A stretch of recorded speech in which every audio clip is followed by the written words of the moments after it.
ছোটবেলা থেকেই শুরু করতে চাই, এবং এই অনুষ্ঠানে নতুন নতুন মাত্রা যুক্ত হবে, সেটা আমি আজকেই বলবো না। আপনারা শুনতে থাকুন, আপডেটেড হবেন। আরিফ, আমাদের পরিবার তো এমনি একটু দরিদ্রতা ছিল। তো যখন আমি আমার মার গর্ভে আসলাম, তার 5-6 মাস পরেই আমার বাবা আরেকটা বিয়ে করে। জি। তো উনি আসলে মূলত বিয়েটা করে ওনার ছেলে হয় না দেখে। তো আসলে উনি তো আমি জন্ম হওয়ার 5-6 মাস আগে বিয়ে করে ফেলে। এরপর থেকে বাবা থেকে আমরা মোটামুটি আলাদা। তখন থেকে আমার বড় বোন ছিল, তো উনি মোটামুটি চাকরি করে আস্তে আস্তে আমাদের সংসারটা চালায় নেয়। তো আস্তে আস্তে বড় হই, স্কুলে যাই। তো স্কুলে ক্লাস 5 পর্যন্ত মোটামুটি ভালোভাবেই যাচ্ছিল আর কি। আচ্ছা। তো তখন ঢাকায় প্রাইমারি শেষ করে গ্রামে চলে যাই। গ্রামে চলে গিয়ে ওইখানে হাই স্কুলে ভর্তি হই। তো হাই স্কুলেও যাচ্ছিলাম, তো থাকে না এলাকার কিছু পোলাপান যেগুলা স্কুলে যায় না, তো ওদের সাথে আসলে এক পর্যায়ে বন্ধুত্ব হয়ে যায়। জি। তো তখন তো ওরা স্কুলে যায় না, তো আমারও ওদের সঙ্গ পেতে পেতে আর কি স্কুলে যেতে আর কি ইচ্ছে হয় না। তো এইভাবে চলতে চলতে একটা সময় স্কুলে যাওয়ার আপনাকে ইচ্ছেটাই মরে ফ্যামিলিতে যায়। কেউ শাসন করতো না যে আপনি স্কুলে যাচ্ছেন না বা এরকম হ্যাঁ, কোনো কিছু? এটা আমার মা তো অবশ্যই শাসন করতো। আপনি একটা মাত্র ছেলে ছিলেন আপনার ফ্যামিলি? হ্যাঁ। ওকে। তো আমার মা তো শাসন করতোই। তো আমি তারপরও হয় না, যে স্কুলে না যায় তার যত শাসন হোক তো কোনভাবে যাবে না। তো একটা পর্যায়ে স্কুলে যাওয়াটা টোটালি বন্ধ হয়ে যায় কোন ক্লাসে থাকতে? ক্লাস 6-এ থাকতেই। ক্লাস 6-এ থাকতে। ওকে। আপনার বড় বোন চাকরি করছিল, সে তো পড়াশোনা করেছে? না, উনিও পড়াশোনা করেন। আসলে ওই যে বলে না, বাপের ওরকম আগ্রহ ছিল না। তো বাবা কি করতো?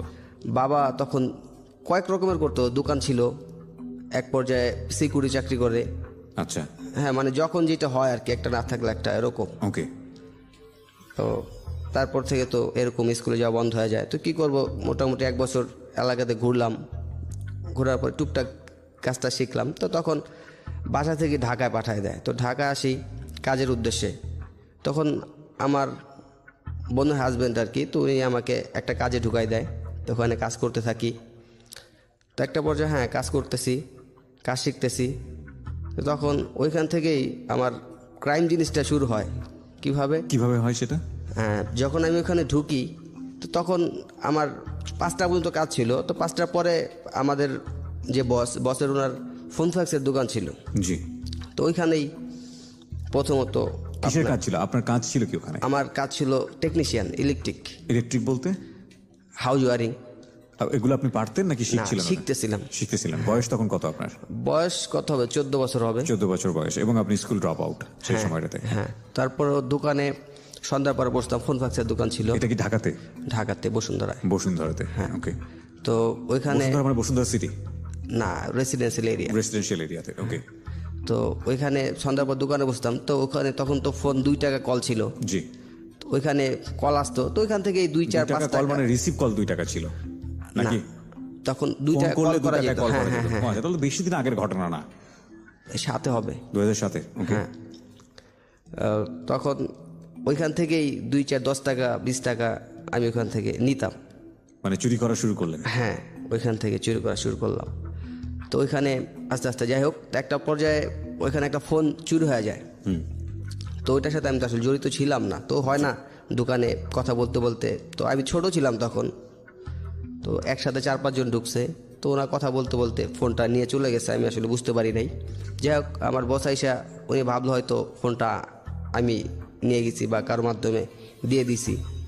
তো যাই হোক, উনি আমার আসলে ওইখান থেকেই একটা চোর অপবাদ দিতেই থাকে। তো যাই হোক, তখন চোর অপবাদ দিতে থাকে যেহেতু, তখন আমার এমনি একটু ছিল যে আমি আসলে যে তখন যে 2-4-10 টাকা 20 টাকা নিতাম, তখন ওই টাইমে ওইখানেই যে একটা নাস্তা যে খরচাটা ওইটাই আমি ম্যানেজ করতাম। উনি তো দিত না আমাকে, ওইখান থেকে ম্যানেজ করতাম।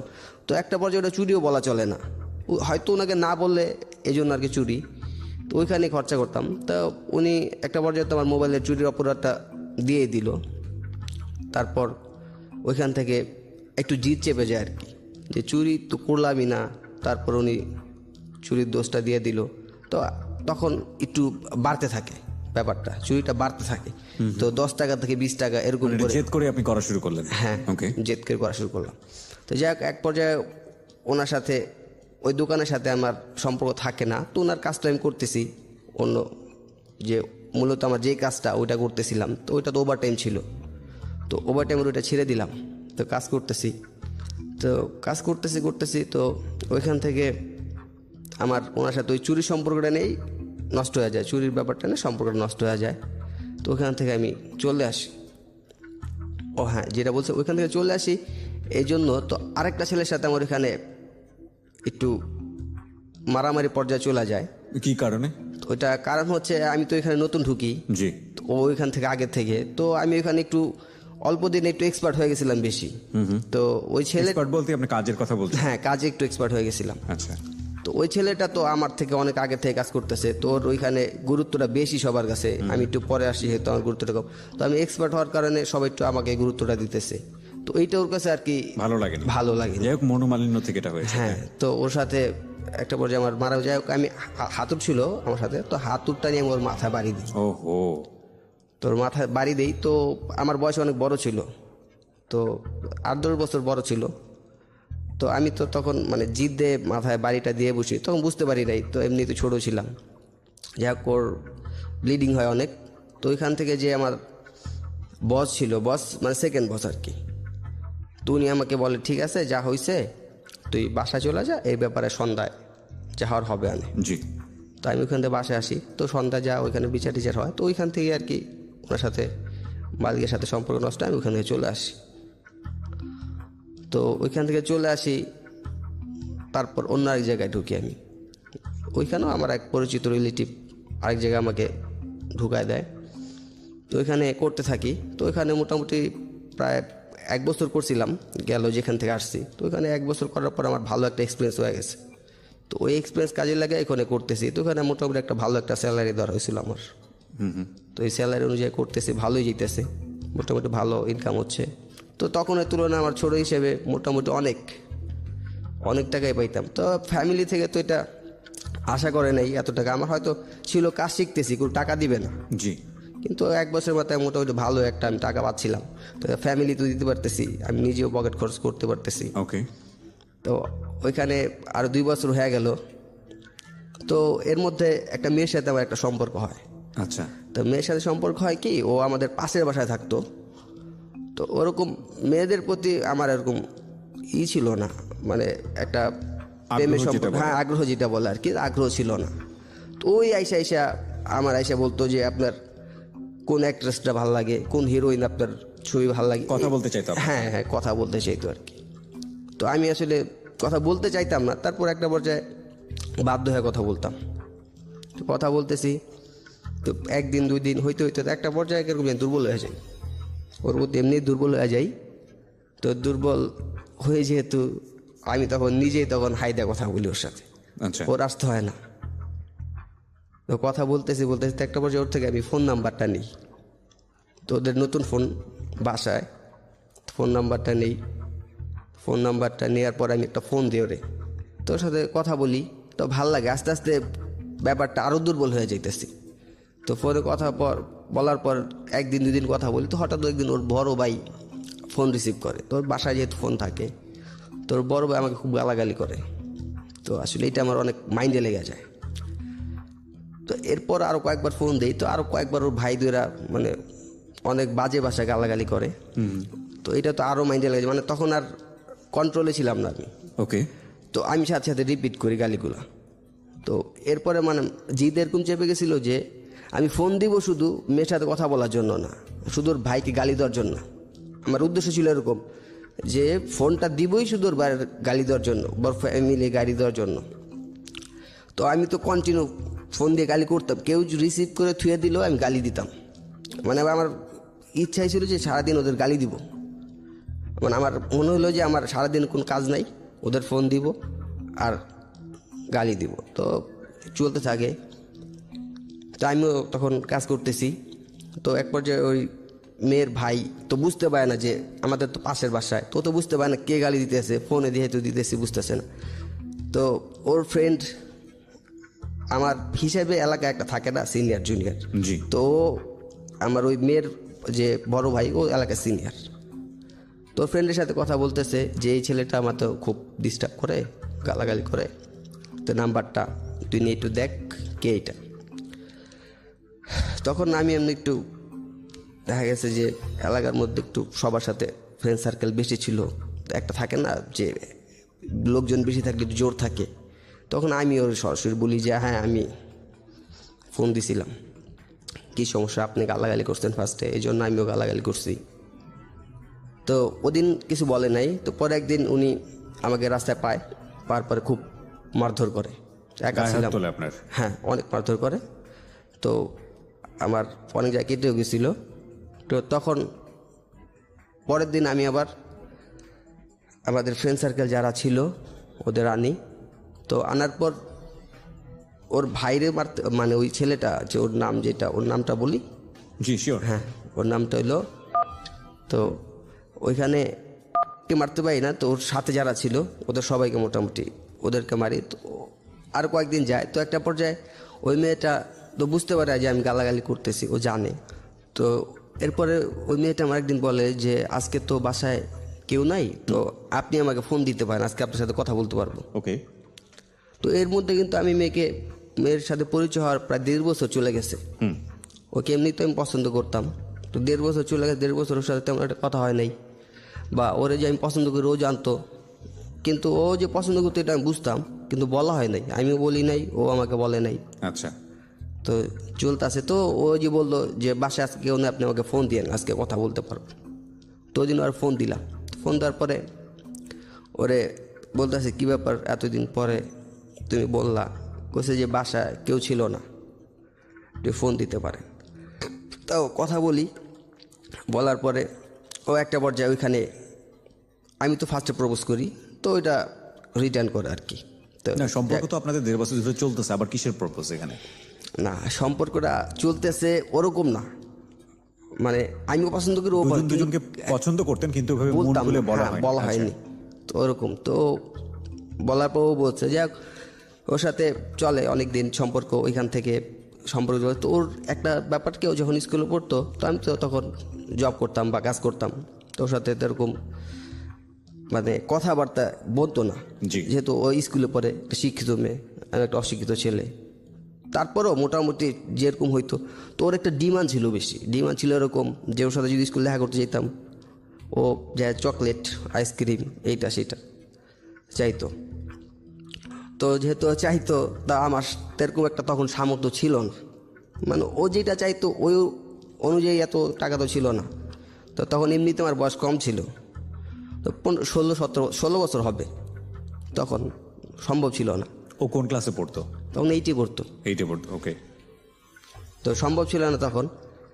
যাক ওর বার্থডেতে তেমন, যাক একটা বার্থডে আসে, তো বার্থডেতে এরকম একটা গিফট করতে পারি না আমি, তো নর্মালি যেগুলো গিফট করা যায় ওরকম, তো সামথিং ফুল।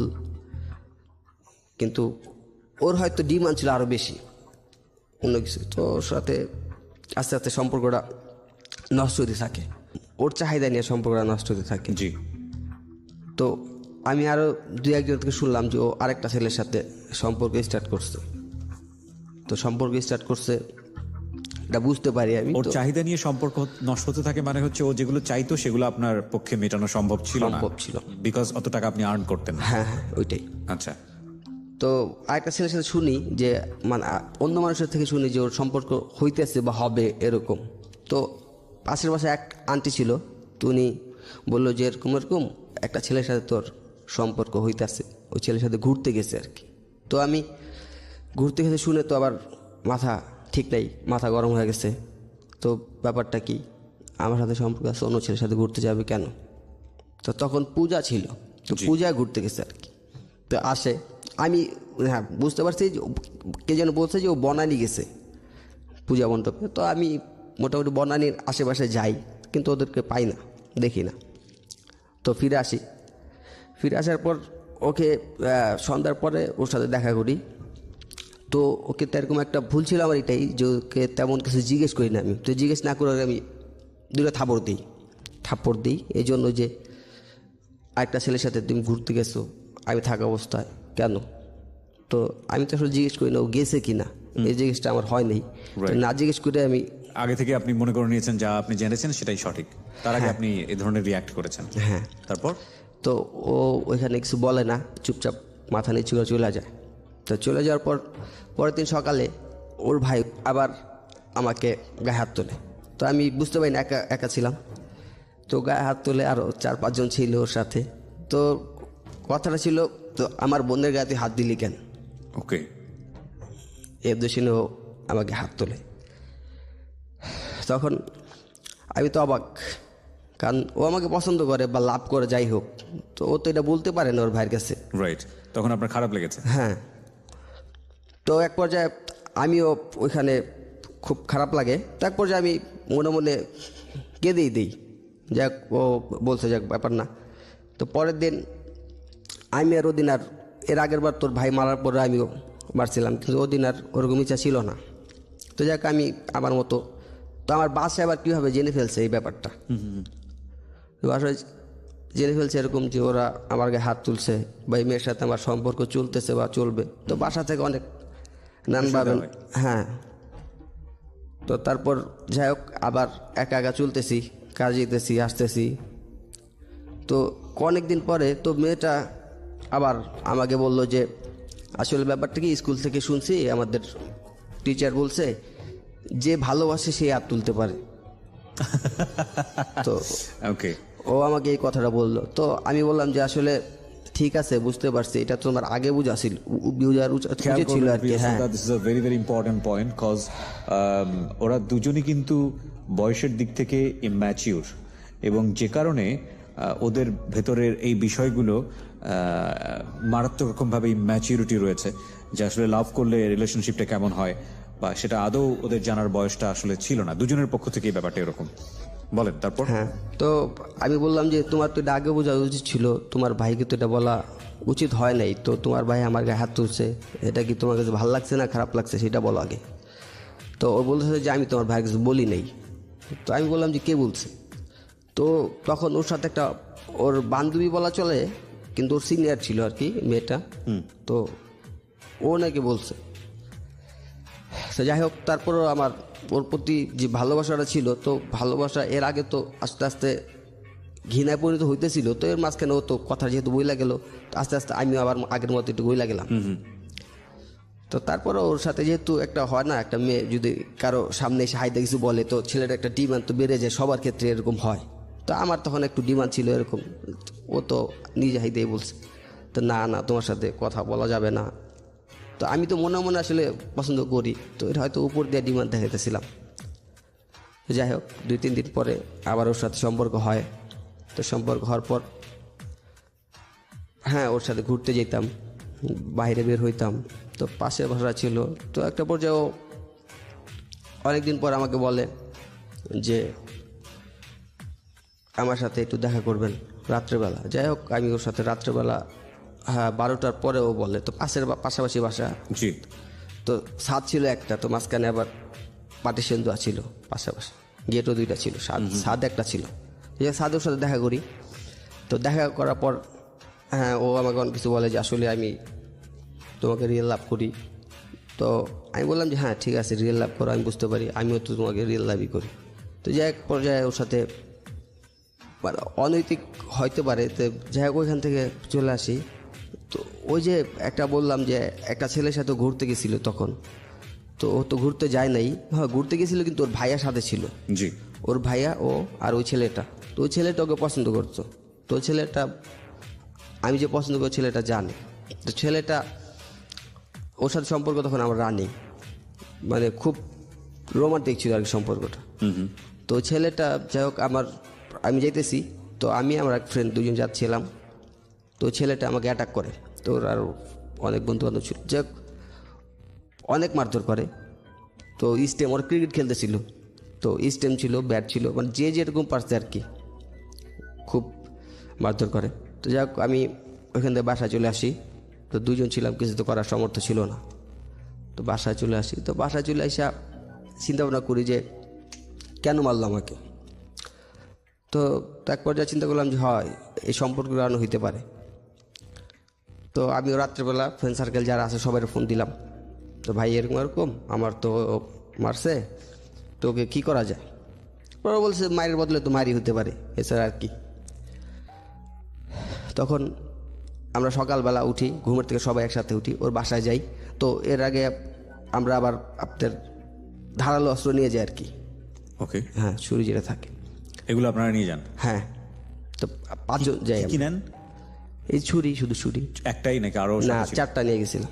4টা ছুরি নিয়ে, ওকে। হ্যাঁ, তো সকালবেলা যাই, ওর বাসার থেকে ওর উঠায় নিয়ে আসি। তো আমি মাথায় তো আমার এমনি আসলে খুন চেপে রয়েছে, তো আমি ওকে মারধর করি অনেক। তো আবার ছুরি দিয়ে যাই, তো ছুরি ধরে 2-3টা পোঁচো দিই, ও হো, পিঠের মধ্যে দিই। তো আবার ফ্রেন্ড যারা ছিল ওরা অনেক আটকাইছে আমাকে, তো তাও পারে নাই। তো আসলে ওরা যদি না আটকাইতে হয়তো ওইখানে খুন হয়ে যেতে পারতো। তো মাথাটা এরকম গরম ছিল। যাই হোক, ওইখান থেকে আসি। এই স্বভাবটা কি আপনার ছোটবেলা থেকেই ছিল? মানে আমি যেটা বুঝতে পারছি যে ছোটবেলা থেকে এক ধরনের এগ্রেসিভ ব্যাপার আপনার মধ্যে ছিল। হ্যাঁ, এটা হয়তো কি ব্যাপারটা, আমি মানে মাথা যতক্ষণ গরম থাকে তখন কি করতেছি এটা আসলে আমার শরীর থেকে, মানে কি করতেছি ওটা মাথা থাকে না, মাথা যতক্ষণ গরম থাকে আর কি। ওই সময়টা কোনো হুঁশ থাকে না, হ্যাঁ, সেটা হুঁশ হচ্ছে। থাকে না যেটা আর কি। ডক্টর তাজুল ইসলাম, আপনি স্ট্যান্ড বাই আছেন। এটাকে সাইকোলজির ভাষায় কি বলে, এবং এটার কোনো কিওর কি আদৌ আছে? জি, এটা অত্যন্ত গুরুত্বপূর্ণ ব্যাপার। আমি অনেক অনুষ্ঠানে বা অনেক জায়গায় বলেছি যে পরবর্তী পর্যায়ে আমাদের যারা যে সমস্ত শিশু বা কিশোররা খারাপ হতে চায়, বখাটে হয়ে যায়, অথবা মাদকাসক্তি অথবা অপরাধে জড়িয়ে পড়ে, অথবা আমরা যাদেরকে খারাপ ছেলে বলি, ছেলে মেয়ে বলি, তাদের প্রধান বৈশিষ্ট্য থাকে যে তাদের কন্ডাক্ট ডিসঅর্ডার হয়, আচরণগত সমস্যা হয়। তার আবার সবচেয়ে ছোট কাল থেকে যে লক্ষণটা থাকে সেটাকে আমরা বলি টেম্পার ট্যান্ট্রাম। টেম্পার মানে মেজাজের যে ট্যান্ট্রাম, এটা কিন্তু এক এক বাচ্চার এক এক রকম। 2 ধরনের বাচ্চা আছে, একটা হচ্ছে ডিফিকাল্ট চাইল্ড, মানে আরেকটা হচ্ছে ইজি চাইল্ড। ডিফিকাল্ট চাইল্ডদের ছেলেদের, বাচ্চাদেরকে এই টেম্পার ট্যান্ট্রামটা, অর্থাৎ মেজাজ যেটা চড়া মেজাজের ইয়া থাকে, তারা যে কোনো জিনিস চাইলে যদি না পায় তখনই তাৎক্ষণিক ভাবে চিৎকার করে লুটিয়ে পড়ে, তারপরে মানে চিৎকার করতে থাকে, কিছু ভাঙচুর করতে থাকে। মানে তারা ছোটকাল থেকেই মেজাজ, চড়া মেজাজের একটা লক্ষণ দেখায়, যেটা আপনি বলতে চাচ্ছিলেন যে ছোটকালের আগে ছিল কি। রাইট। তো এটা ভালো করার কি কোনো রাস্তা আছে, ডাক্তারি ট্রিটমেন্ট বা কোনো কাউন্সেলিং? জি জি জি, অবশ্যই করতে হবে, এবং এটা খুবই important. Tajul Islam stand by থাকেন, প্রয়োজন আপনার সঙ্গে আবার যোগাযোগ করবো। ওকে, হ্যাঁ বলেন। হ্যাঁ, তো ওইখানে যাই হোক, মাথা পোজ দিলেন আপনি। পোজ দেওয়ার পরে ওইখান থেকে চলে আসি। তো সবাই ওইখানে আসলে মানুষজন অনেক জড়ো হয়ে গেছিলো সকালবেলা। তো যারা গার্মেন্টসে যাচ্ছিল অনেক মানুষজন জড়ো হয়ে গেছিলো। তো ওখানে ওকে মেরে, ওখানে ও তো ছিল ওইখানেই। তো ওইখান থেকে চলে আসি। তো হাতে ছুরিটা ছিল ওপেনই, সবার সামনে নিয়ে আসতেছিলাম। তো ওরকম ভয়টা আসলে তখন কাজ করতেছেন যে 4-5 জন লোক 4টা ছুরি নিয়ে আসতেছি, এত লোকজন, তা ছুরির মধ্যে ব্লাড লাগানো। তো ওরকম একটা যে ভয় কাজ করে, ওই ভয়টা ছিল না তখন। তো চলে আসলাম। আসার পরে আপনার অস্ত্রগুলা জায়গা মতো রেখে তো যে যার মতো চলে গেলাম। তো তখন চলে যাওয়ার পর আমি বাসায় বইলা দিই ঘটনাটা, এই কাজ করছি। আপনার নিজের বাসায়? হ্যাঁ। ওকে। তো আমি বললাম যে এরকম এরকম আমার তো গতকালকে এরকম মারছে, তো আমি মাথা ঠিক থাকে নাই, বুঝতে পারি না, আমি তো এই কাজ করে ফেলছি। পরে কোথাছে, ঠিক আছে তুই এখন বাসাতে চলে যা, দেখি কি হয়েছে, বাসাতে যা। তো যাওয়ার আমার বোনের হাজবেন্ড ছিল, তো ওনাকে ব্যাপারটা ভালো হয়েছে। তো উনি আবার এলাকা মোটামুটি পরিচিত ছিল আর কি। জি। তো ওনাকে বলা হয়েছে, উনি আমার বললো যে ঠিক আছে তুমি আসো, ব্যাপারটা আমি দেখতেছি। তো আমি আসলাম। তো আসার পরে সন্ধ্যা একটা বিচারের সবাইকে ডাকা হইলো। তো ওইখানে গেলাম। তো আমি যা আমার বলার ছিল, ও আগে ফার্স্টে আমাকে মারছে, কেন মারছে এটা আমি জানতে চাইছি। তো কজ দেখাইছে অন্যরকম, যে আমি ওখানে গালি দিছি। তো ওর সাথে ওরকম সম্পর্ক ছিলই না আমার। ও কজ দেখাইছে এরকম, আমি নাকি ওকে গালি দিছি, এই কারণে ওরকম মারছে। তো যাই হোক, আমার বোনের হাজব্যান্ড উনি একটা মীমাংসা করে দেয়। তো ট্রিটমেন্টের টাকা কিছু দিয়ে আমরা মীমাংসা করে দেয়, যাক ওইখান থেকে চলে আসি। তো চলে আসার পরে ওই মেয়েটার সাথে সম্পর্ক তখন ছিলই। তো ওইখানে সম্পর্ক চলতেছে। তো ওইখানে ওর ভাই, ও মারামারির ব্যাপারটা হয়েছে কি, ওর ভাই ব্যাপারটা তখন এরকম ফুললি জানে যে ওর সাথে আমার একটা সম্পর্ক ঘনিষ্ঠ হয়ে গেছে। জি।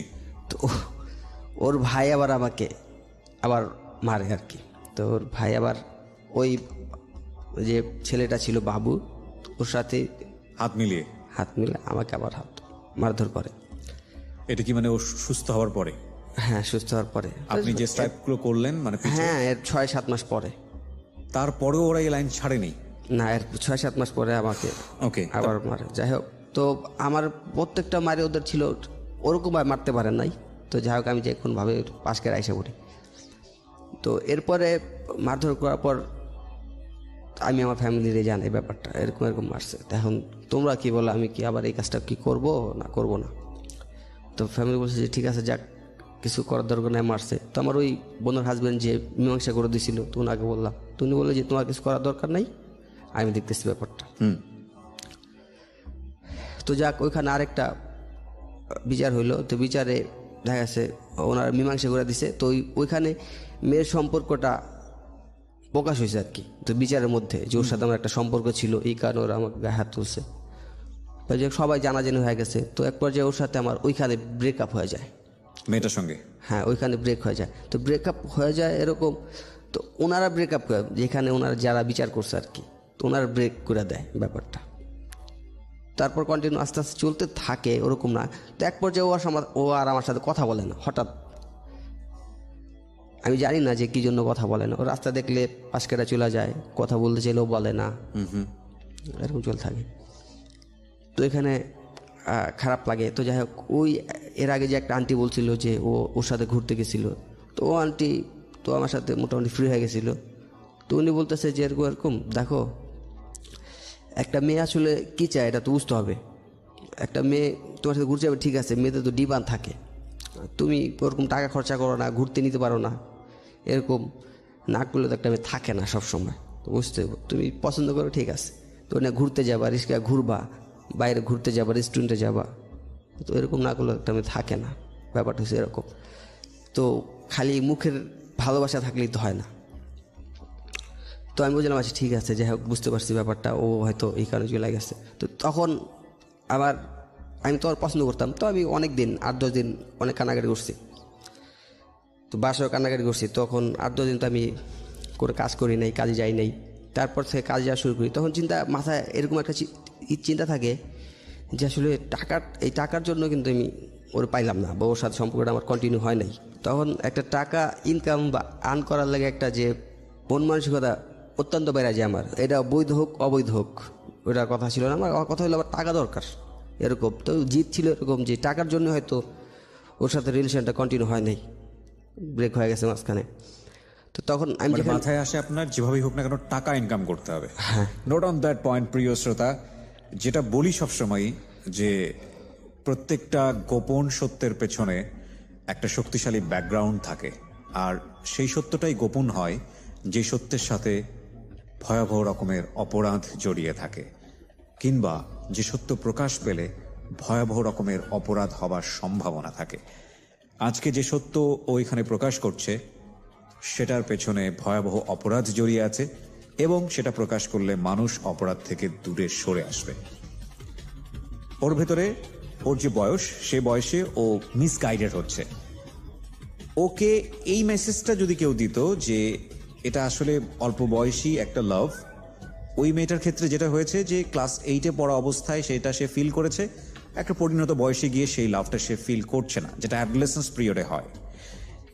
আরেকটা বিষয় যেটা, ওকে যদি কেউ এভাবে বোঝাতো যে যদি মেয়েটা ওরকম হয়েই থাকে যে আসলে সে লাভ করেছে পয়সা কুড়ির জন্যে, তাহলে ওই মেয়েটা লাভ আসলে সত্যিকারের লাভ ছিল না, এটা যদি বোঝাতো ওকে, তাহলে হয়তো ওর যেই চিন্তা ভাবনাটা ওর মধ্যে গ্রো করেছে যে না পয়সা করি হলেই লাভ পাওয়া যায়, সেই চিন্তা ভাবনাটা হয়তো ওর মধ্যে গ্রো করতো না। So this is the background, এবং খুবই খুবই খুবই শক্তিশালী ব্যাকগ্রাউন্ড। আমরা এখান থেকেই ফিরবো। তার আগে আপনাদেরকে বলছি, এই অনুষ্ঠানে অংশগ্রহণ করতে চাইলে আপনি ফোন করবেন 09611904 এই নাম্বারে। আরও একবার বলছি 09611904904 এই নাম্বারে। এবং এই অনুষ্ঠানটি এই মুহূর্তেই পুরোটুকু একটা সারপ্রাইজ আমি বলবো পুরো বাংলাদেশের লিসনার্স এবং ভিউয়ার্সদের জন্য, যাদের ইউটিউবে চ্যানেল আছে, কিংবা যারা ইউটিউব সাবস্ক্রাইব করার, কিংবা যারা ইউটিউবে এই মুহূর্তে অ্যাক্সেস করতে পারছেন তাদের জন্য বলবো যে একটা বিশাল সারপ্রাইজ। আমরা পুরো অনুষ্ঠানটি এই মুহূর্তে আপলোড করছি আমাদের ইউটিউব চ্যানেলে। যারা একেবারে শেষ পর্যন্ত এখনই চাইলে অনুষ্ঠানে কি ঘটেছে জানতে পারেন, দেখতে পারেন। তো টাকা ইনকামের রাস্তা বের করি। তো কাজে ঢুকি আমি, তো যেখানে কাজে ঢুকি তো ওনাদের দোকান ছিল অনেক বড়, জি। তো দোকান গোডাউন ছিল। তো ওইখানে তো এমনি আমি মান্থলি একটা বেতন পাইতাম। তো বেতন থেকে আমার হইতো না, তখন আসলে ওইখান থেকে আমি সিগারেট খাওয়া স্টার্ট করি। তো সিগারেটের 2-3 মাসের মাথায় ওইখান থেকে গাঁজা খাওয়া স্টার্ট করি। আচ্ছা, হ্যাঁ, সিগারেটের মাথায় গাঁজা শুরু হয়ে যায়। তো যা গাঁজা শুরু হয়ে কি ডিপ্রেশন থেকে মানে মেয়েটার সঙ্গে সম্পর্কটা ভেঙে গেল এই কারণেই? হ্যাঁ হ্যাঁ। আচ্ছা, তো ওইখানে গাঁজা স্টার্ট করার আপনি তো জানতেন সিগারেট খাওয়াটা খারাপ, জানতেন কিনা? অবশ্যই আপনি জানতেন যে আপনি যেটার কথা বললেন যে গাঁজা, এবং এটা খাওয়াটাও শরীরের জন্য খারাপ, জানতেন এটা? হ্যাঁ। জানার পরেও আপনি এটা কেন করতেন? ওই যে মানে একটা কষ্টের মধ্যে, মানে প্রত্যেকটা জিনিসই তো জানতাম, এই যে চুরি করা যে খারাপ এটাও তো জানতাম, এক্স্যাক্টলি। কিন্তু ওইটা কন্ট্রোল করতে পারতাম না। যাই হোক, আমার মাথায় একটা জিদ ছিল যে টাকা ইনকাম করতে হবে। না, কিন্তু সিগারেট গাঁজার প্রশ্নটা আমি এই কারণে করছি, আমরা সবাই যারা ধূমপান করি তারা জানি যেটা খারাপ, তারপর আমরা করি, কেন করি? হ্যাঁ, এটা করি আসলে মানুষের এই গাঁজা বা সিগারেট এগুলো মানুষের ইমোশন নিয়ে খেলে। আচ্ছা। ইমোশন আসলে দমায় রাখে। আপনার কি মনে ব্যাপারটা। হয়েছে যে এটা খেলে হয়তো বা ইমোশনটা দমিয়ে থাকবে, ওর প্রতি ওই ধরনের অনুভব হবে না, একটু পাগলামোটা অন্যরকম ভাবে হবে, ফিলটা একটু অন্যরকম ভাবে, বিষয়টা কি এরকম ছিল? হ্যাঁ, অবশ্যই এরকম না থাকলে এবং তো এটা খাইতাম খাওয়ার না। পরে কি আপনি ফিলটা পেতেন? মানে এরকম হতো যে যে মেয়েটাকে আপনি ভুলে আছেন, আপনার মধ্যে রাগ নেই, ক্ষোভ নেই, দুঃখ নেই, এরকম কি হতো? না, আসলে এরকম হতো না। যে খাওয়ার পর হয়তো আমার কাছে যেটা মনে হয়েছে যে খাওয়ার পর ভালোবাসাটা বেশি করে জেগে যেত। এক্স্যাক্টলি। এই প্রশ্নটা এই কারণেই করলাম প্রিয় শ্রোতা, যারা এই ধরনের একটা অ্যাজাম্পশন নিয়ে ড্রাগের দিকে যান তারা আসলে ভুল সিদ্ধান্ত নেন, বরং সেটা আরো আপনার জাগিয়ে দেয় ভেতরে। ওকে, বলেন। হ্যাঁ, তো গাঁজা শুরু করলাম। তো যাই হোক, তখন টাকা তো যা হইতো ওই সিগারেট গাঁজাতে চলে যেত আমার, সেই বেতন পেতাম। তখন তো হইতো না, তো বাসা একটা টাকা দিতে হইতো মাসে। তো তখন ওই যার দোকানে কাজ করি বা তো ওনার তো দোকানে, তো আমি তো এমনি কাজ করতেছি ইলেকট্রিকের, জি। তো ওখানে অনেক দামি দামি মাল ছিল। আচ্ছা, তো ওই দোকান থেকে আসলে দোকানে আমার যদি পাঠাইতো তখন থেকে আমি ওখান থেকে চুরি করা স্টার্ট করি। ওইখান Okay. থেকে, হ্যাঁ, দোকান থেকে চুরি করে স্টার্ট করি। কি চুরি করতেন ওই সময়টাতে? ক্যাবেল। কেবল চুরি করতেন? হ্যাঁ। আচ্ছা, কি তো পরিমাণ চুরি করতেন আসলে এগুলো? অনেক দাম, মানে আমি একলো 4টা-5টা বের করতাম, 7,000-8,000 টাকা হইতো। কয়টা চুরি করতেন মাসে এরকম? মাসে দেখা গেছে এরকম মাস গেছে 1 লাখ টাকা হয়েছে। ও মাই গড! কোথায় কাজ করতেন আপনি ওই সময়টাতে? তখন কাজ করতাম আমি কুড়িল বিশ্ব রোডে। মানে যে দোকানে কাজ করেছেন ওটা তো লালবাতি জ্বলে যাওয়ার কথা। হ্যাঁ, আসলে ওনাদের দোকানটা অনেক বড় ছিল, বুঝতে পারতো না। অনেক, মানে ব্যাপারটা হয়েছে কি, আমাদের ইলেকট্রিক্যাল যে ব্যাপারটা হয় কি, ওনারা তো শোরুম থেকে নিয়ে আসতো না। জি। তো আমি যেরকম এখান থেকে চুরি করতাম অন্য দোকানে বিক্রি করতাম, ওকে। তো ওরকম অন্যরাও চুরি করে করে এই দোকানে নিয়ে আসতো বিক্রি করার জন্য। তো ওইখানে প্রায় 40% কমে বিক্রি করতো দোকানে, আচ্ছা, মানে 40% দোকানদারের লাভ থাকবে। আপনি কিনতেন ওইগুলা না, নাকি আপনি চুরি করে নিয়ে বিক্রি করতেন কম আমি দামে? বিক্রি করতাম, বা আমি যে দোকান থেকে চুরি করতাম ওনারাও ওইভাবেই কিনতো অন্য কারো কাছ থেকে। আচ্ছা আচ্ছা, বুঝতে পেরেছি আমি। ওকে, মোটামুটি সবারই চোরের সাথে লেনাদেনা ছিল। তো এই জন্য আর কি ওনাদের দোকান অনেক অনেক ছিল। তো আসলে ওরা বুঝতে পারতো না। হ্যাঁ, ওই যে বলেন একটা নদী থেকে 1 কলসি পানি নিলে বোঝা যায় না। কিছুই বোঝা যায় না। So, প্রতি মাসে আপনার অন এভারেজ লাখখানেক টাকা চুরি করতেন। এটা কন্টিনিউ হয় নাই। আচ্ছা, কি হয়েছে তারপরে? আচ্ছা, যাই হোক, প্রথম মানে একদম প্রথম যে যখন স্টার্ট করি, তো তখন আমি সুযোগ পাইলে, একটা হয় না, সুযোগ পাইলেই তো করতাম। তো প্রথম মাসে ওরকম হয় নাই। প্রথম মাসে প্রথম নতুন তো তখন অতটা সাহসে হয় নাই, তো 40-50 এরকম হবে আর কি। আমি গ্যাপে গ্যাপে নিছি। তো নেওয়ার পরে ওইখান থেকে টাকা যেটা পাইতাম তো ওইখান থেকে বাসায় দিতাম, ওই আমার সিগারেট, তারপর গাঁজা। তো তখন গাঁজাটা একটু কমাই দিছি, তখন গাঁজাটা কমাই, ফ্রেন্ড সার্কেল যখন পরিচয় হয়েছে, একটু স্টুডেন্ট যারা ছিল বা মিডল ক্লাস যারা ছিল ওদের সাথে পরিচয়, তখন টাকা ছিল আমার কাছে, তখন মিডল ক্লাস ছেলেদের সাথে পরিচয় হইতেই পারে। তো ওইখান থেকে আসলে তখন থেকে ভারে আসা শুরু করি আর কি। ভার মানে নেশা কোনো জাতীয়? হ্যাঁ, ড্রিঙ্কস, যে আপনার ও মদ বলে। বারে আসেন হ্যাঁ, আপনি? হ্যাঁ, আচ্ছা আচ্ছা, ভার। মদের বারে আসেন। মদের বারে, হ্যাঁ। আচ্ছা, ঠিক আছে। তো ওখান থেকে ভারে আসা শুরু করি। তো ভারে তো অনেকে এমন লাগে। ওর অ্যাকসেন্টটা শুনে আপনারা অনেকে হাসতে পারেন। মনে রাখতে হবে প্রিয় শ্রোতা, ও লেখাপড়া বা ওর যে এডুকেশনাল ব্যাকগ্রাউন্ড, সেখান থেকে ও বার শব্দটাকে এভাবে উচ্চারণ করছে, এটা আসলে খুব বেশি সিরিয়াসলি নেবার দরকার নেই। বাট ওর গল্পটা কি সেটাই হচ্ছে মূল বিষয়, মেসেজটা হচ্ছে মূল। ওকে, সো ওই জায়গাটায় আমরা ফোকাস করি। বলেন। হ্যাঁ হ্যাঁ, তো ওইখান থেকে ভাড়া যেতাম। তো ওইখানে যাওয়ার পরে দেখা গেছে 5,000-6,000 টাকা খরচ হয়ে ড্রিঙ্কস যেত। করা শুরু করতেন। এই ড্রিঙ্কসটা কি আপনি একা করতেন না সাথে কাউকে নিতেন? না ফ্রেন্ড সার্কেল ছিল, 2-3 জন যাইতাম, 4 জন যাইতাম। আপনি টাকাটা দিতেন? হ্যাঁ ওরা কখনো প্রশ্ন করেছে আপনাকে টাকাটা কোত্থেকে আসে? হ্যাঁ ওরা জানতো। ওরা জানতো যে আপনি চুরি করেন? হ্যাঁ তখন ওইখানে টাকা খরচা করতাম ভাড়া। তখন গাঁজা খাওয়াটা একটু কমাই দিছি। তো তখন গাঁজাটা মনে হচ্ছে তো আসলে তুচ্ছ জিনিস, কিছু মনে হতো না। তখন আসলে ভাবতাম, যেটা ভাবতাম আছে এগুলো তো ছোটো লোকেরা খায়, এরকম ভাবতাম। তখন তো ওই মদ খাওয়া স্টার্ট করছি, পকেটে পয়সা ছিল, হ্যাঁ এরকম একটা ভাব ছিল আর কি। তো যাক ওই দেখা গেছে যে টাকা ইনকাম করতাম, তারপর শপিং করতাম। টাকা তো তখন অনেক, মানে আমার মতো ছেলের কাছে এত টাকা, মানে আমার তো বয়সও মানে এত অল্প। প্রতিদিনই চান রাত। ওকে, প্রতিদিনই চান রাত? হ্যাঁ এরকম। তো দেখা যায় শপিং করতাম, প্রতিদিনই কম বেশি শপিং করতাম। তো টাকা তো ওইখান থেকে আসতেছে।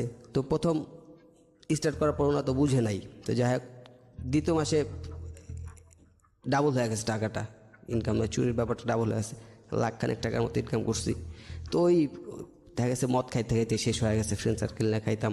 তো দেখা গেছে এরকম একটা পর্যায়ে আসছে যে ফ্রেন্ড সার্কেলটা যদি সিগারেট খাইতো আমার জন্য অপেক্ষা করতো, বা দোকানে ওরা খাইতো, আমি এসে ওদের টাকা দিয়ে দিতাম। এরকম মানে টাকা ছিল যেহেতু চুরির টাকা, জি। ওরা বুঝতো যে চুরির টাকা যেহেতু ওর থেকেই খাই, তো এরকমই দিতাম। তো দিতেছি আস্তে আস্তে, ওইখানে বেশি দিন করতে পারি না। তো ওনাদের গোডাউনটা চেঞ্জ করে, যাই হোক ওনারাও বুঝতে পারে না, তখন গোডাউনটা চেঞ্জ করে 4-5 মাসের মতো হয় আর কি, এরকম চুরি করতে পারি। তো এরপরে কাজ করতেছি, কাজ করার পরে আরেকদিন যা খুব রিক্সে চুরি করি, তো ওনারা বুঝতে পারে, আমার ধরে। তো ধরার পরে আসলে তো মারধর তো করে না, পুলিশও দেয় না, তো আমার বের করে দেয় আর কি। এটা কয় মাস পরের ঘটনা? বছরখানেক পরে। মানে বছর খানিক ধরে আপনি রেগুলার এইভাবে চুরি করেছেন? না 5 মাস পর্যন্ত করতে পারছি রেগুলার। আচ্ছা। এরপর গোডাউন চেঞ্জ করছে, তো ওখানে একটু সিকিউর ছিল বেশি। আচ্ছা, তখন ওখানে করতে গিয়ে ধরা খেয়ে গেছেন? হ্যাঁ। আচ্ছা। তো ধরা খাওয়ার পর ওনারা বের করে দিছে আমার। তো বের করে দেওয়ার পর তখন কাজের একটা যে সন্ধান করব, বা টাকা তো দরকার, তখন তো ফ্যামিলিতে টাকা দিতেই হয় আমার। আমি এতদিন দিয়ে আসছি, এখন দিতে পারবো না, কারণ কি বা আমাদের ফ্যামিলি তো ইনকাম করার মতো ওরকম সবাই ছিল না, সবাই আপনার উপর ডিপেন্ড ছিল? আমার উপর। হ্যাঁ তখন ওই যে বোন আমাকে বড় করছিল, তো বিয়ে হয়ে গেছে, জি। তা ডিপেন্ড তো আমার উপরেই তখন ছিল, ফ্যামিলি চলতো তখন আমার উপরেই। তো ফ্যামিলি বলতে গেলে আমি আর আমার মা, এছাড়া আর কেউ ছিল না। আমার ভাই তো আমি একাই ছিলাম, বোন তো সবার বিয়ে হয়ে গেছে। তো আর দেখা গেছে যে আমার যেভাবে হোক ঢাকায় তো ভাড়া থাকি, তো ভাড়ার টাকা তো মাসে শেষে জোগাড় করতেই হবে। এটা যদি কেমন হয়ে যায় তারপর তো জোগাড় করে দিতেই হবে, বাইরে আলাদা তো বাসাতে বের করে দিব, এরকম ব্যাপারটা। তো যাই হোক ওইখানে এখন ইনকামের কোনো সোর্স খুঁজে পাইতেছিলাম না, যে কোথায় যাব কি করব, মানে কাজের সন্ধানও খুঁজে পাইতেছি না তখন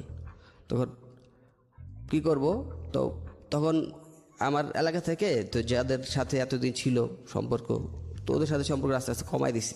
তো ওই যে ওরা দেখা গেছে ওই যে ওরা তো মিডল ক্লাস, ওদের টাকা মোটামুটি ফ্যামিলি থেকে যাই পায়, তো দেখেছে পকেট মানি যা পায় অ্যাভারেজ করে হয়তো যাইতে পারে ওরা মদ খাইতে, কিন্তু আমি তো সম্ভব না। বা এতদিন আমি যে ওদের খাওয়াইছি, ওরা যে জন্য আমাকে খাওয়াবে এরকমও তো আমি চিন্তা করি না। তো যাই হোক ফ্রেন্ড সার্কেলের এলাকাটা চেঞ্জ করলাম, অন্য জায়গায় চলে গেলাম। তো অন্য জায়গায় যাওয়ার পরে তো ওরা আসলে হ্যাঁ থার্ড ক্লাস বা লো ক্লাস যাই বলি, ওইরকমই ওরা। তো ওরা স্টার্ট ওদের থেকে যে ক্রাইমটা শুরু হয়েছে, তো ওরা এখান থেকেই দেখা গেছে এর আগে ওরা আগে পরে কয়েকবার করছে, মানে কিডন্যাপ যেটা বলি আর কি। কিডন্যাপ করেছে? আমি যদি এইখানে একটু পজ দিয়ে আপনাকে পুরো বিষয়টা আরেকবার একটু জানার জন্য বলি, আপনি কাদের সঙ্গে মেশা শুরু করলেন ওই সময়টাতে যখন আপনার চাকরি নেই? হ্যাঁ তখন আমার পাশের এলাকায় কিছু পরিচিত যারা এই কাজটা করতো? যারা এই কাজটা করতো। আপনি আমি তখন কিভাবে? জানতাম না। আপনি তখন জানলেন কিভাবে তাহলে? হ্যাঁ ওরা, আমি যখন ওদের এখানে ঢুকলাম তো একসাথে চলাফেরা করতেছি, যাই হোক 2-3 মাস ওদের সাথে সম্পর্ক। তোরা ওদের বলতেছি ভাই দেখ চাকরি বাকরি তো নাই, টাকা পয়সা দরকার, তো টাকা পয়সা না হলে তো ফ্যামিলিও চলতে পারতেছে না, নিজের পকেট খরচ চালাতে পারতেছি না। তো তখন এমনিও সিগারেট তো কন্টিনিউ হইতেছে, তখন তো মদেরও একটা নেশা ছিল হালকা, তেমন নেশা ছিল না যে খাইতে বই এরকম কিছু না। তো হয়তো তখন দেখা যাচ্ছে 2-3 দিন পর খাইতাম, এখন তো মাছও খাইতে পারতেছি না। তো চিন্তা ভাবনা হয় যে মাসে একবার খাবো আর কি এরকম।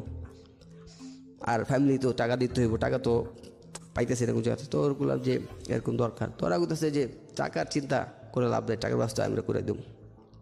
টাকার ব্যবস্থা আমরা করতেছি, সমস্যা নেই। তো আমি বললাম কি টাকার কীভাবে ব্যবস্থা? তোরা আমার বললো যে আমরা এর আগে এরকম একটা কিডন্যাপ করছি, এরকমভাবে টাকা নিছি। তো আমার কাছে মনে হলো ইজি ব্যাপারটা।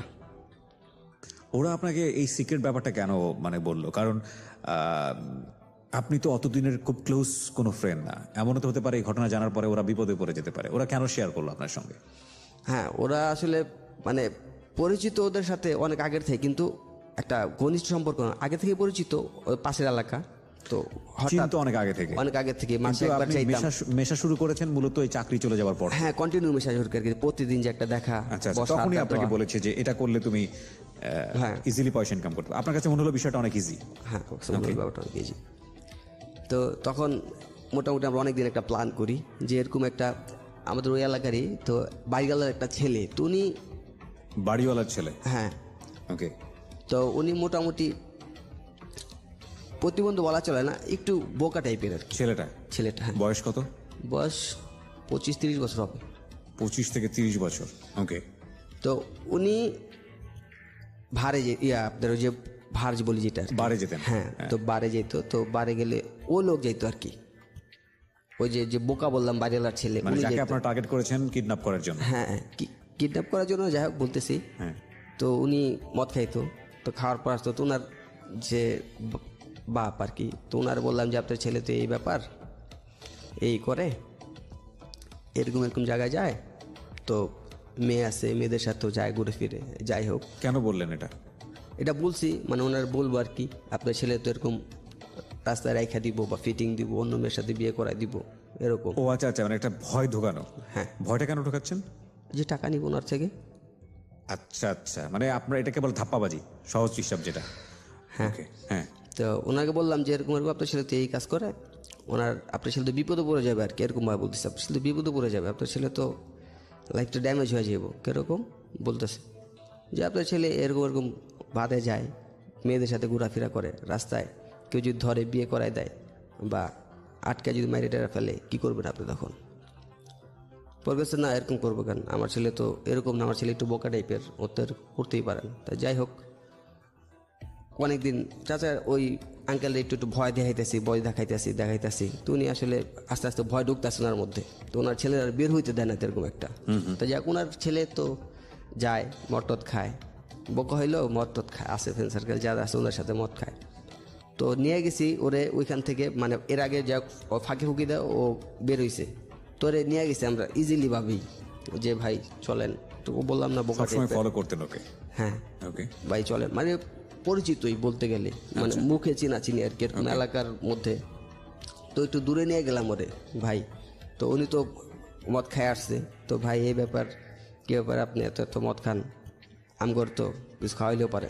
উনি আমাদের বুঝিয়ে দেখাচ্ছে কী ব্যাপার, মানে তুই তো গাড়ি ভাই তখন খাওয়ান গেলে ব্যাপার কি, সমস্যা কি? তো যাক, তো ওনাদের মানে হঠাৎ হয়ে গেছে ব্যাপারটা যে ওনারে তখন আমরা নিয়ে আটকে রাখছি, দইরা বাইন্দা থুয়া দিছি। তো মাঠ ছিল আমাদের একটা, তো এলাকা একটা মাঠ ছিল, তো জঙ্গল টাইপের বলতে গেলে একটা পরিত্যক্ত খালি বাড়ি যদি পড়ে থাকে ওরকম। তো ওখানে যা কোনো বাইন্দা থুয়া দিছি, তো আঙ্কেলের ফোন দিছি, এরকম আপনার ছেলের তো এরকম জায়গা পাইছি। পরিচয় দিয়েই ফোন দিছেন নাকি অপরিচিত হিসেবে ফোন দিছেন? পরিচিত হয়েই ফোন দিছি। মানে যারা, মানে আপনি যে কথা বলতেন, তো আপনি নিজের পরিচয়? হ্যাঁ, মানে এর আগে তো ওনাকে ভয় ঢুকাইতাম, এরকম আপনার ছেলের তো এরকম পাইছে, তো ওনার তো আগে থেকে বলতাম যে আপনার ছেলের পাইলে কিন্তু এরকম মানে ফিটিং দিব আর কি। কিন্তু আপনি দিবেন সেটা বলতেন না, বলতেন কেউ না কেউ দিবে, তাই তো? না, বলতেছি কেউ না কেউ দিব বলতে এরকম না, যে আমাদের যারা ফ্রেন্ড সার্কেল যারা ছিল, তো ওদের পরিচয়টা দিতাম আর কি। আচ্ছা আচ্ছা, ওকে। মানে উনিও চিনতো, ওরাই তো, ওরা তো দেয় মোটামুটি। কিন্তু ওনাকে ধরে গিয়ে যে আপনারা বেঁধে রেখেছেন, সেখানে তো আপনিও ছিলেন। হ্যাঁ, তো আপনাকে তো দেখেছে সেই ছেলেটা? হ্যাঁ দেখেছে। ওকে। ওইখানে ওনার ফোন দিছি, তো আপনার ছেলে এরকম মদ খেয়ে রাস্তায় পড়ে আছে, ধরছি, এবার আপনার ছেলের তো মনে হয় আটকে রাখবো, পোলাপান আছে। তার মানে আপনাকে বাড়িওয়ালার বা আশেপাশের লোকজন মোটামুটি সন্ত্রাসী হিসেবেই চিনতো, আমি যদি ভুল না করে থাকি? না, আমাকে না, মানে পুরো সার্কেলটাকে? হ্যাঁ, অন্য সার্কেল, আমি তো এখানে নতুন, ওই সার্কেলের নতুন। আচ্ছা। ওই সার্কেল ওরা যে দেখা গেছে যে হয় না যে রাস্তায় ছেলে মেয়ে কথা বলতেছে, আটকে ধরা ফিটিং খাওয়া, আচ্ছা। ওরকম ওরা করতো। আচ্ছা, ওই আপনি যাদের সঙ্গে মিশতেন? হ্যাঁ। বিরতি নেব এখানে আরো একবার, আমরা ছোট্ট একটা বিরতি নিচ্ছি, ঠিক রাত 12টায় ফিরে আসবো। এই ফাঁকে আপনাদের সবাইকে মনে করিয়ে দিচ্ছি একটি নাম্বার যেটি আপনারা মোবাইলে সেভ করে ফেলবেন। এবং এই নাম্বারে ফোন করে অলওয়েজ আমাকে পাবেন। পাবেন বলতে হচ্ছে আপনি যে কথাগুলো বলবেন ওখানে সেগুলো আমার কানে আসবে, সেই ফোনগুলো রেকর্ড কলগুলো আমার কানে আসবে, মানে আমাকে দেয়া হবে। সো তখন এলাকার সবাই কম বেশি এরকমভাবেই চিনি।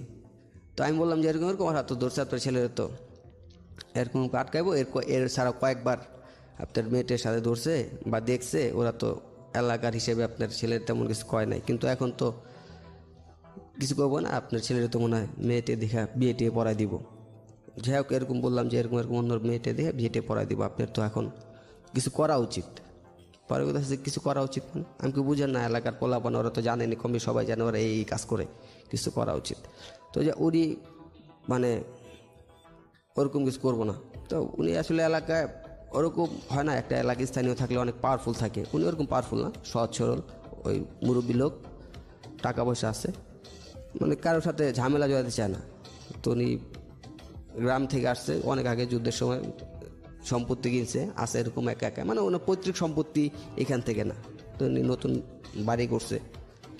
তো যাক উনি একটা পর্যায়ে ওনার সাথে ডিমান্ড করা হয় 1 লাখ টাকা, যে 1 লাখ টাকা আপনার ছেলে দেওয়া হইব, কিন্তু আপনার ছেলের কোনো সময় ডিস্টার্ব করা হইব না, আপনি যদি 1 লাখ টাকা দেন কোনো সমস্যা নেই। তো যাই হোক কোনো একটা ভাবে কাজটা সাকসেস হয়ে গেছে, মুরব্বী আইসা আমাদের টাকা দিয়ে দিছে, ফেস টু ফেসে ওনার সাথে পরিচয়, যে আমরাই করছি ব্যাপারটা এরকম, যে এখানে লুকাচুরির কিছু নাই। তো যাক 1 লাখ টাকা দিছে। কিছু বললো না উনি?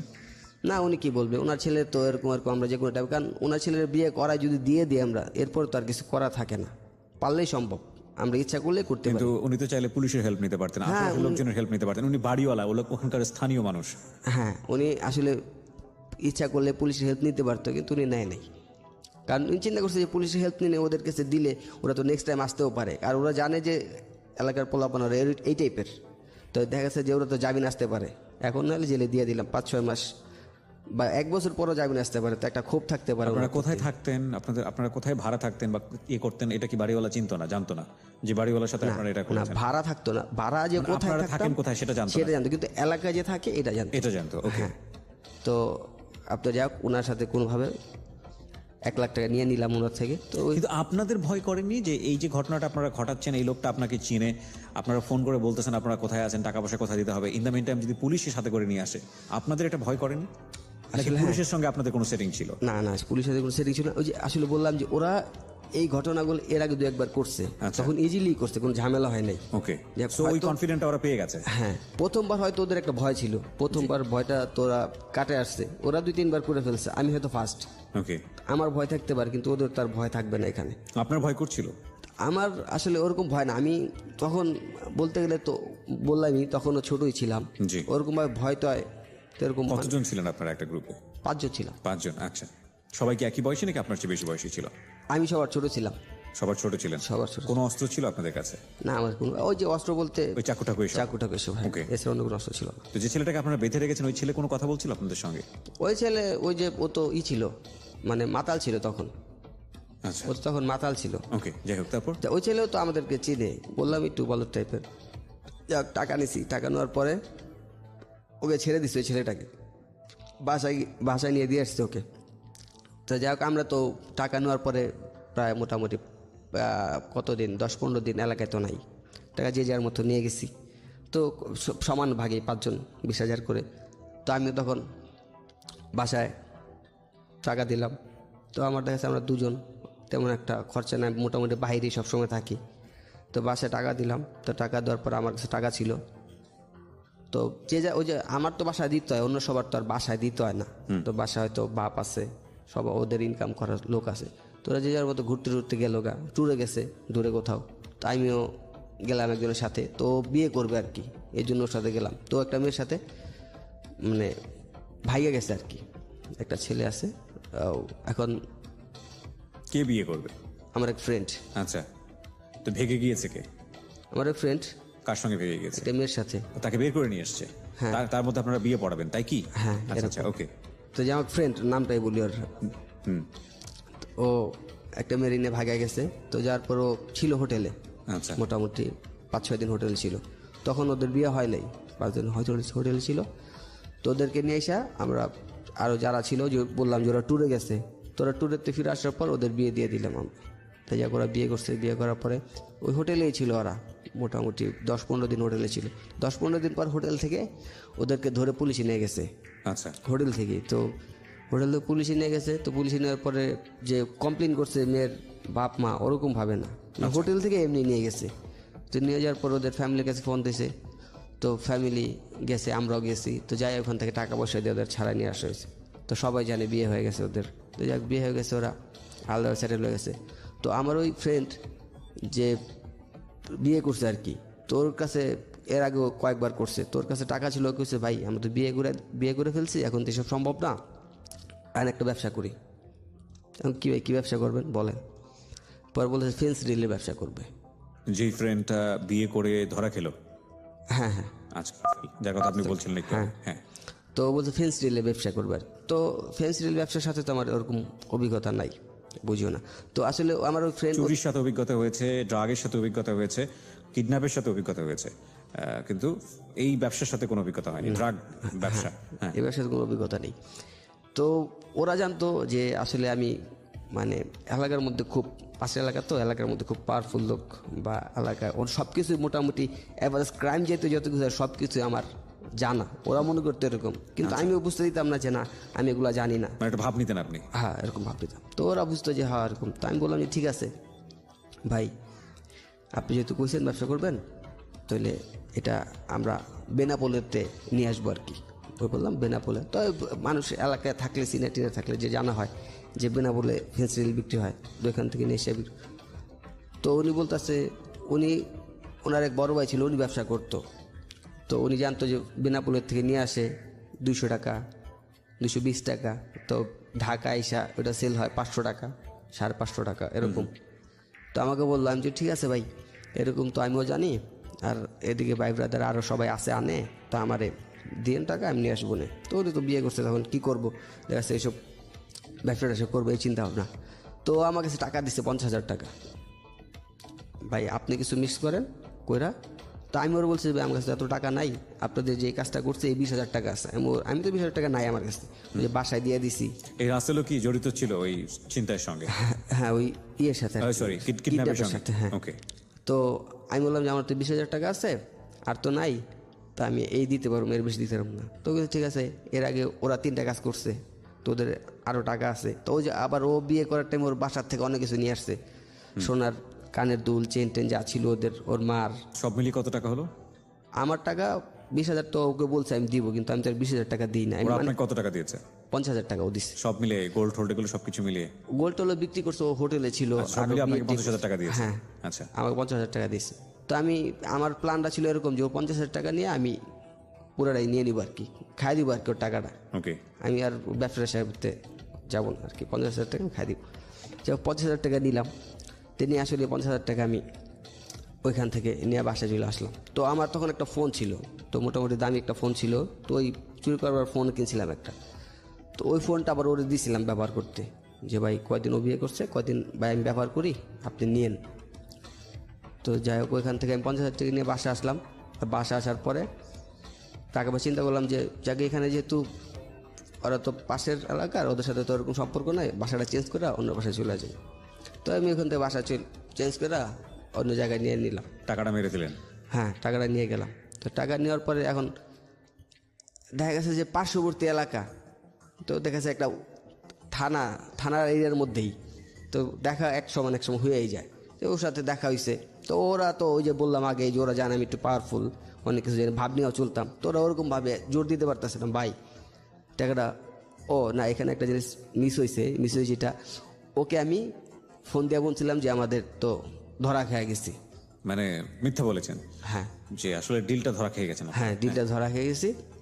ওই যে এর মধ্যে আবার 2-3 মাস আমি ওর সাথে দেখা হয় না, বললাম যে থানায় ছিলাম বা জেলে ছিলাম ওরকম। তো ওর সাথে দেখা হয়েছে, তো আমার কাছে টাকা চাইতেছে যে ভাই টাকাটা ধরা গেছে না। আমি এখন কইলাম যে ভাই আপনি 50,000, আমার তো 20,000 টাকা এখানে আছে, তো এখানে মিলা জিলা খাইছি। তো এখন দোষটা তো ভাই আমি গেছি দেখে আমার হয়েছে, আপনি গেলে তো আপনিও খাইতে পারতেন হিসেবে। তো যাই হোক, যা হয়েছে না হয়েছে। হ্যাঁ, না বলেছে যে না ভাই আমার তো এত টাকা ছিল, আমার তো কিছু টাকা আপনার দেওয়া উচিত, পুরাটাই তো দিতে হবে কথা বলেনি, বলতে দেওয়া উচিত। হ্যাঁ, তো মানে বলতে পারতো, কিন্তু ওই যে বললাম এলাকার মধ্যে একটু মনে করছে পাওয়ারফুল, ওই হিসাবে জোর দিতে পারতেছে না। যাই হোক, অনেকদিন পর আবার দেখা হইলো, ভাই টাকাটা দেন, আমি খুব বিপদে আছি। যাক অনেক কষ্ট মষ্ট করে ওনার 10,000 টাকা দিলাম, মানে এক পর্যায়ে জোর করে নিছে আমার থেকে, অনেক লোকজন ঠেকা ঠোকা। তো যাক 2,000 টাকা দিছি, এরপর আর দেই নাই। যাক ওর সাথে আবার সম্পর্ক শুরু হইলো, 2,000 টাকা দেওয়ার পরে আবার সম্পর্ক শুরু হলো। তখন আবার যে টাকা শেষ, ওর কাছে তো যা টাকা ছিল সব দিয়ে দিল, ফেন্সিল ব্যবসা করবে। তো সবাই মিলে আবার একটা চিন্তা করলাম যে আরেকটা কিডন্যাপ করব। তো সবাই চিন্তা করলাম যে আরেকটা, তখন এর আগে যেরকম প্ল্যান ছিল ওরকম এই প্ল্যানটা একটু ভিন্ন, অন্য টাইপের, যে এখন চিন্তা করছি শিশু কিডন্যাপ করবো আর কি, বাচ্চা। তো তখন 1 লাখের মধ্যে একটা ডিমান্ড ছিল আমাদের, তখন চিন্তা করছি ডিমান্ড বাড়াবো আর কি। তো দেখা যাচ্ছে টাকাওয়ালা লোক যারা আছে ওনাদের ধরতে হইব, তো মানে করতে করতে একটা হয় না, লোভ হয়ে গেছে। জি।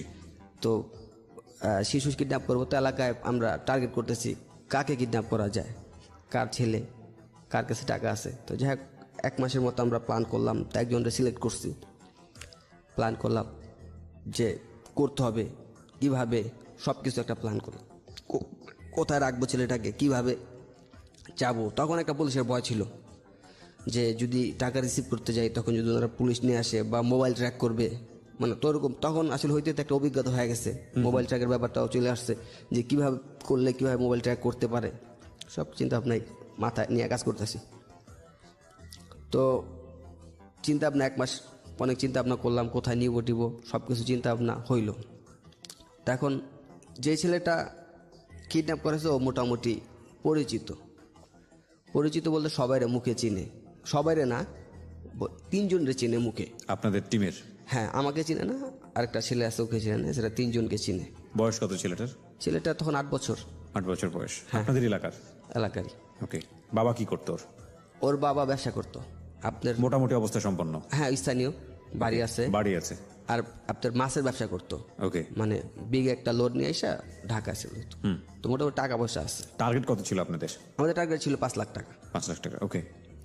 তো ওরে সবাই পরিচিত, মানে মোটামুটি 3 জন পরিচিত, তোরে টার্গেট করছে মানে কীভাবে নিয়ে আসবো আর কি, অনেকক্ষণ চিন্তা ভাবনা করে। তো ও ছেলেটা তখন আপনার এই কি বলে রেসলিং খেলা দেখতো, তো কিছু কিছু রেসলিংয়ের যারা আছে ওর পছন্দ করতো, তারপর আপনার সিঙ্গারদের গান শুনতো। তোরে চিন্তা ভাবনা করলাম যে না, এরকম ওর ফেভারিট সিঙ্গার যে, ওর কথা বইলা যে ওইখানে ওর কনসার্ট হইতে আছে, ওইখানে চলো নিয়ে যাবো তোমারে, এরকম। তো ওদিন আসলে ভালো একটা দিন ছিল ইসলামিক দিক দিয়ে, শবে কদরের রাত ছিল। তো দিন যাই হোক আপনার তখন চিন্তা ভাবনা ছিল যে আমরা যে সিঙ্গার টিঙ্গার বা ওই রেসলিংয়ের কথা বলে নিয়ে আসবো, তখন ওইরকম চিন্তা ছিল না। তো শবে কদরের রাত যেহেতু, তো তখন আরেকটা দিক ফলো করলাম যে শবে কদরের রাত ওদের দূরে কোথাও মসজিদে নামাজ পড়তে যাবো, ওই হিসাব করে নিয়ে আসছি তখন ওকে। তো নিয়ে এসে ওদের এক বাসায় নিয়ে আসলাম ওকে। তো বাসায়, ওদের বাসায় না আরেকটা বাসায়, আমরা যে বাসাটা সিলেক্ট করলাম যে হ্যাঁ ওকে রাখবো আর কি, তো ওই বাসায় নিয়ে আসলাম। তো রাখার পরও রাতের বেলা নামাজ পড়ার জন্য এই বাচ্চাটাকে যখন আপনারা নিলেন, এটা ওর ফ্যামিলি ওকে সাপোর্ট করলো বা ওকে এতটা কনভিনিয়েন্ট ছিল কিনা? ইদানিং বাচ্চাদেরকে আমরা যে পরিমাণ গার্ড দেয় বাবা মারা, সেক্ষেত্রে এই ধরনের ছেলে মেয়েদেরকে তো এই সময় রাতের বাসার বাইরে পাওয়ারই কথা না। আসলে শবে কদরের রাতটা এরকম একটা রাতের, তো আসলে লোকাল এরিয়াগুলোতে যে ছেলেমেয়ের সবাই বাইরেই থাকে বা মসজিদের আশেপাশেই থাকে, আর এলাকায় অনেক মসজিদ, একটা এলাকার মধ্যে অ্যাভেলেবেল মসজিদ। ওই সুযোগটাই আপনার কাজে লাগিয়েছেন? হ্যাঁ, বাসাতে বের হয়, বাসার একটু সামনে গেলে 200 গজের বা 100 গজের সামনে মসজিদ, প্রত্যেকটা এলাকারই। বা 200 গজ পর পর একটা করে মসজিদ থাকে। তো ওরে নিয়ে যাক বাসায় গেলাম, ওই বাসায় ওরে বসাইলাম। তো আমাদের যে প্ল্যানটা ছিল, আমাদের প্ল্যানটা ছিল ওকে মেরে ফেলবো। তো চিন্তা করছি তো আমাদের সবাইকে চিনেই, আমরা যারা আছি সবাই চিনে, মানে কাজটা হাসিল হওয়ার পরে ওকে মেরে ফেলবেন নাকি তার আগে মেরে ফেলবেন? তার আগে মেরে ফেলে টাকাটা আদায় করবেন। হ্যাঁ, আগে মেরে ফেলে ওকে যাক যেখানে নিয়ে কোনো এখানে রাখবো, রাইখা টাকাটা আদায় করলে দেখা গেছে ও তো বলতে পারবে না যে এরকম লোক আমাদের কিডন্যাপ করে নিয়ে গেছে। আর যদি টাকাটা এনে করে ছেড়ে দিও তো বলতে পারবে যে এরকম লোক আমাদের কিডন্যাপ করছে। তখন আমরা হিসাব করছি অ্যামাউন্টটা বেশি, বিগ অ্যামাউন্ট, তো ওইখানে পুলিশের সহায়তা নিতেই পারে। এই চিন্তা ভাবনা করে এই কাজটা করল। তো ওরে নিয়ে আসলাম। তো আমরা মোটামুটি আমাদের প্রক্রিয়া অনেক কিছুই সম্পূর্ণ, যে ওকে মেরে ফেলবো এরকম একটা যে চিন্তা ভাবনা ছিল। তো আমরা তখন আসলে অতটা কিছু মাথায় কাজ করতো না, যা ওদের যে আপনার ওষুধ বলি আমরা, বিষ যেটা বলি আর কি, তো এটা নিয়ে আসলাম, টাইগারে মিক্স করলাম। তো টাইগার মিক্স করে খাওয়াই দিছি ওরে। হ্যাঁ, তো মিক্স করে খাওয়াই দিলাম। তো তো বাসায় বাচ্চাটা আসার পর কি কান্নাকাটি করছিল না, এই যে কোথায় নিয়ে আসলেন বা কি অবস্থা? না, ওর সাথে ওই যে গল্প করছিলেন? 3 জনের যে পরিচিত বললাম, ও আচ্ছা আচ্ছা। হ্যাঁ 3 জনের সাথে ওরকম তো পরিচিত ওরা আছেই। তো এই জন্যই তোকে মেরে ফেলার চিন্তা ভাবনা, ওরকম না থাকলে তো আর মেরে ফেলার চিন্তা ভাবনা থাকতো না। ওকে। তো চিনে দেখে এরকম। তো 8 বছরের বাচ্চা মোটামুটি অনেক কিছুই বুঝে। তো ওকে খাওয়াই দিলাম। তো খাওয়ার পর দেখা যাচ্ছে যে ওর মানে যে কোনো প্রক্রিয়া, পার্শ্ব প্রক্রিয়া কিছু হইতেছে না আর কি। তো বুঝতে পারতেছি যে না, ব্যাপারটা তো এরকম কিছু হইতেছে না। তো যাকে দিয়ে আনা হইলো, তোর বললাম কি রে ভাই, কি ওষুধ আনলি, কি জিনিস আনলি যে কাজ হইতেছে না? ওর বলছে ভাই ভালো জিনিসই তো আনলাম। তো যাই হোক, আমরা তো মোটামুটি 5 জন ছিলাম। তো 5 জন চিন্তা করলাম যে না, এইটাতে কাজ হবো না, ওরে এমনি মেরে ফেলে ধইরা বাসার মধ্যেই। তো বাসার মধ্যে নিয়ে তো একজন পা ধরছে, একজন হাত ধরছে। তো সবাই অনেক, তো আমরা, তো আমার সামনে একটা আপনাদের কেবেল ছিল। তো আমি ওর গলায় প্যাঁচ দিলাম। তো হাত ধরছে, তো একজন পায়ে ধরছে, তো বুকের উপর একজন ধরছে। তো কেবেল দ্বারা আমি মোটামুটি টান দিলাম। তো কিন্তু টানের মাঝখানে আমি বুঝতে পারলাম না, আমার শরীর অটোমেটিক্যালি মনে হয় যে দুর্বল হয়ে গেছে। আমি কাজ করতে পারতেছি না, কাজ হইতেছে না আমার শরীরে। শরীরে একটা থাকে না শক্তি, ওরকম হইতেছে না, কাজ হইতেছে না আমার। নিশ্চয়ই ওর পেছনে ওর বাবা মায়ের দোয়া ছিল, এছাড়া কিছু বলার নাই। মানে কোনো কিছু মাথায় আসছে না কিভাবে বললে আসলে এটা বলা হবে আমার দিক থেকে। যাই হোক, বলেন তারপর। তো যাই হোক, মোটামুটি প্রথম পর্যায়ে তো আমি যেটুকু বুঝলাম যে ওর আসলে আজরাইল হয়তো ওর কাছাকাছি চলে আসছিল, ওইখান থেকে আমি রিল্যাক্স হয়ে গেলাম। মানে আমার বললাম যে হাত কাজ করতেছে না, মানে হাতের যে একটা শক্তিটা পাইতেছি না। টানতে আমি যে ক্যামেলটা টান দিব, তারটা টান দিব, পারতেছিলাম না। তো আরেকটা ব্যাপার, অলৌকিক ব্যাপার যেটা হলো, তারটা খুব মোটা ছিল। তো মাঝখানে তারটা ছিঁড়ে গেছে, খুব মোটা, মানে ছিঁড়া অসম্ভব, যাক ছিঁড়ে গেছে।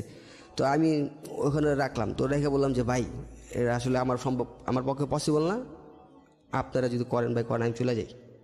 আমি আসলে আবার মানে তখন আমার খুব ভার হয়ে গেছে শরীর, বুঝতে পারতেছি যে এটা আসলে আমার পক্ষে সম্ভব না, এটা করা উচিত না।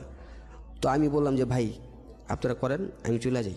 তারা আছে যে না এই পর্যাহান, তো এইখানে এই জায়গায় চলে যাবো, এটার মানে কি? এত দূর আসলাম, এত কিছু প্ল্যান করলাম, এখন এই জায়গায় চলে যাবো। বাচ্চাটার কি অবস্থা? আর বাচ্চা তো তখন বেঁচে আছে।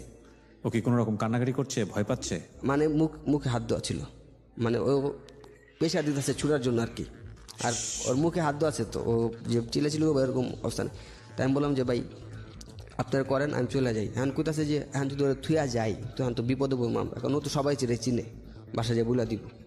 তো আমি বললাম ভাই আপনারা যা করেন, আমার পক্ষে সম্ভব না, আমি চলে যাই। তো যাই হোক, আমি দরজা খুলছি। তো দরজা খোলার পরে আমি বের হয়ে যাবো আর কি। তো এইটা আমি, ওরাও কি মনে করে ছেড়ে দিছে, ছেড়ে দিয়ে আমরা সবাই বের হয়ে গেছি গা, ওইখান থেকে বের হয়ে গেছি গা।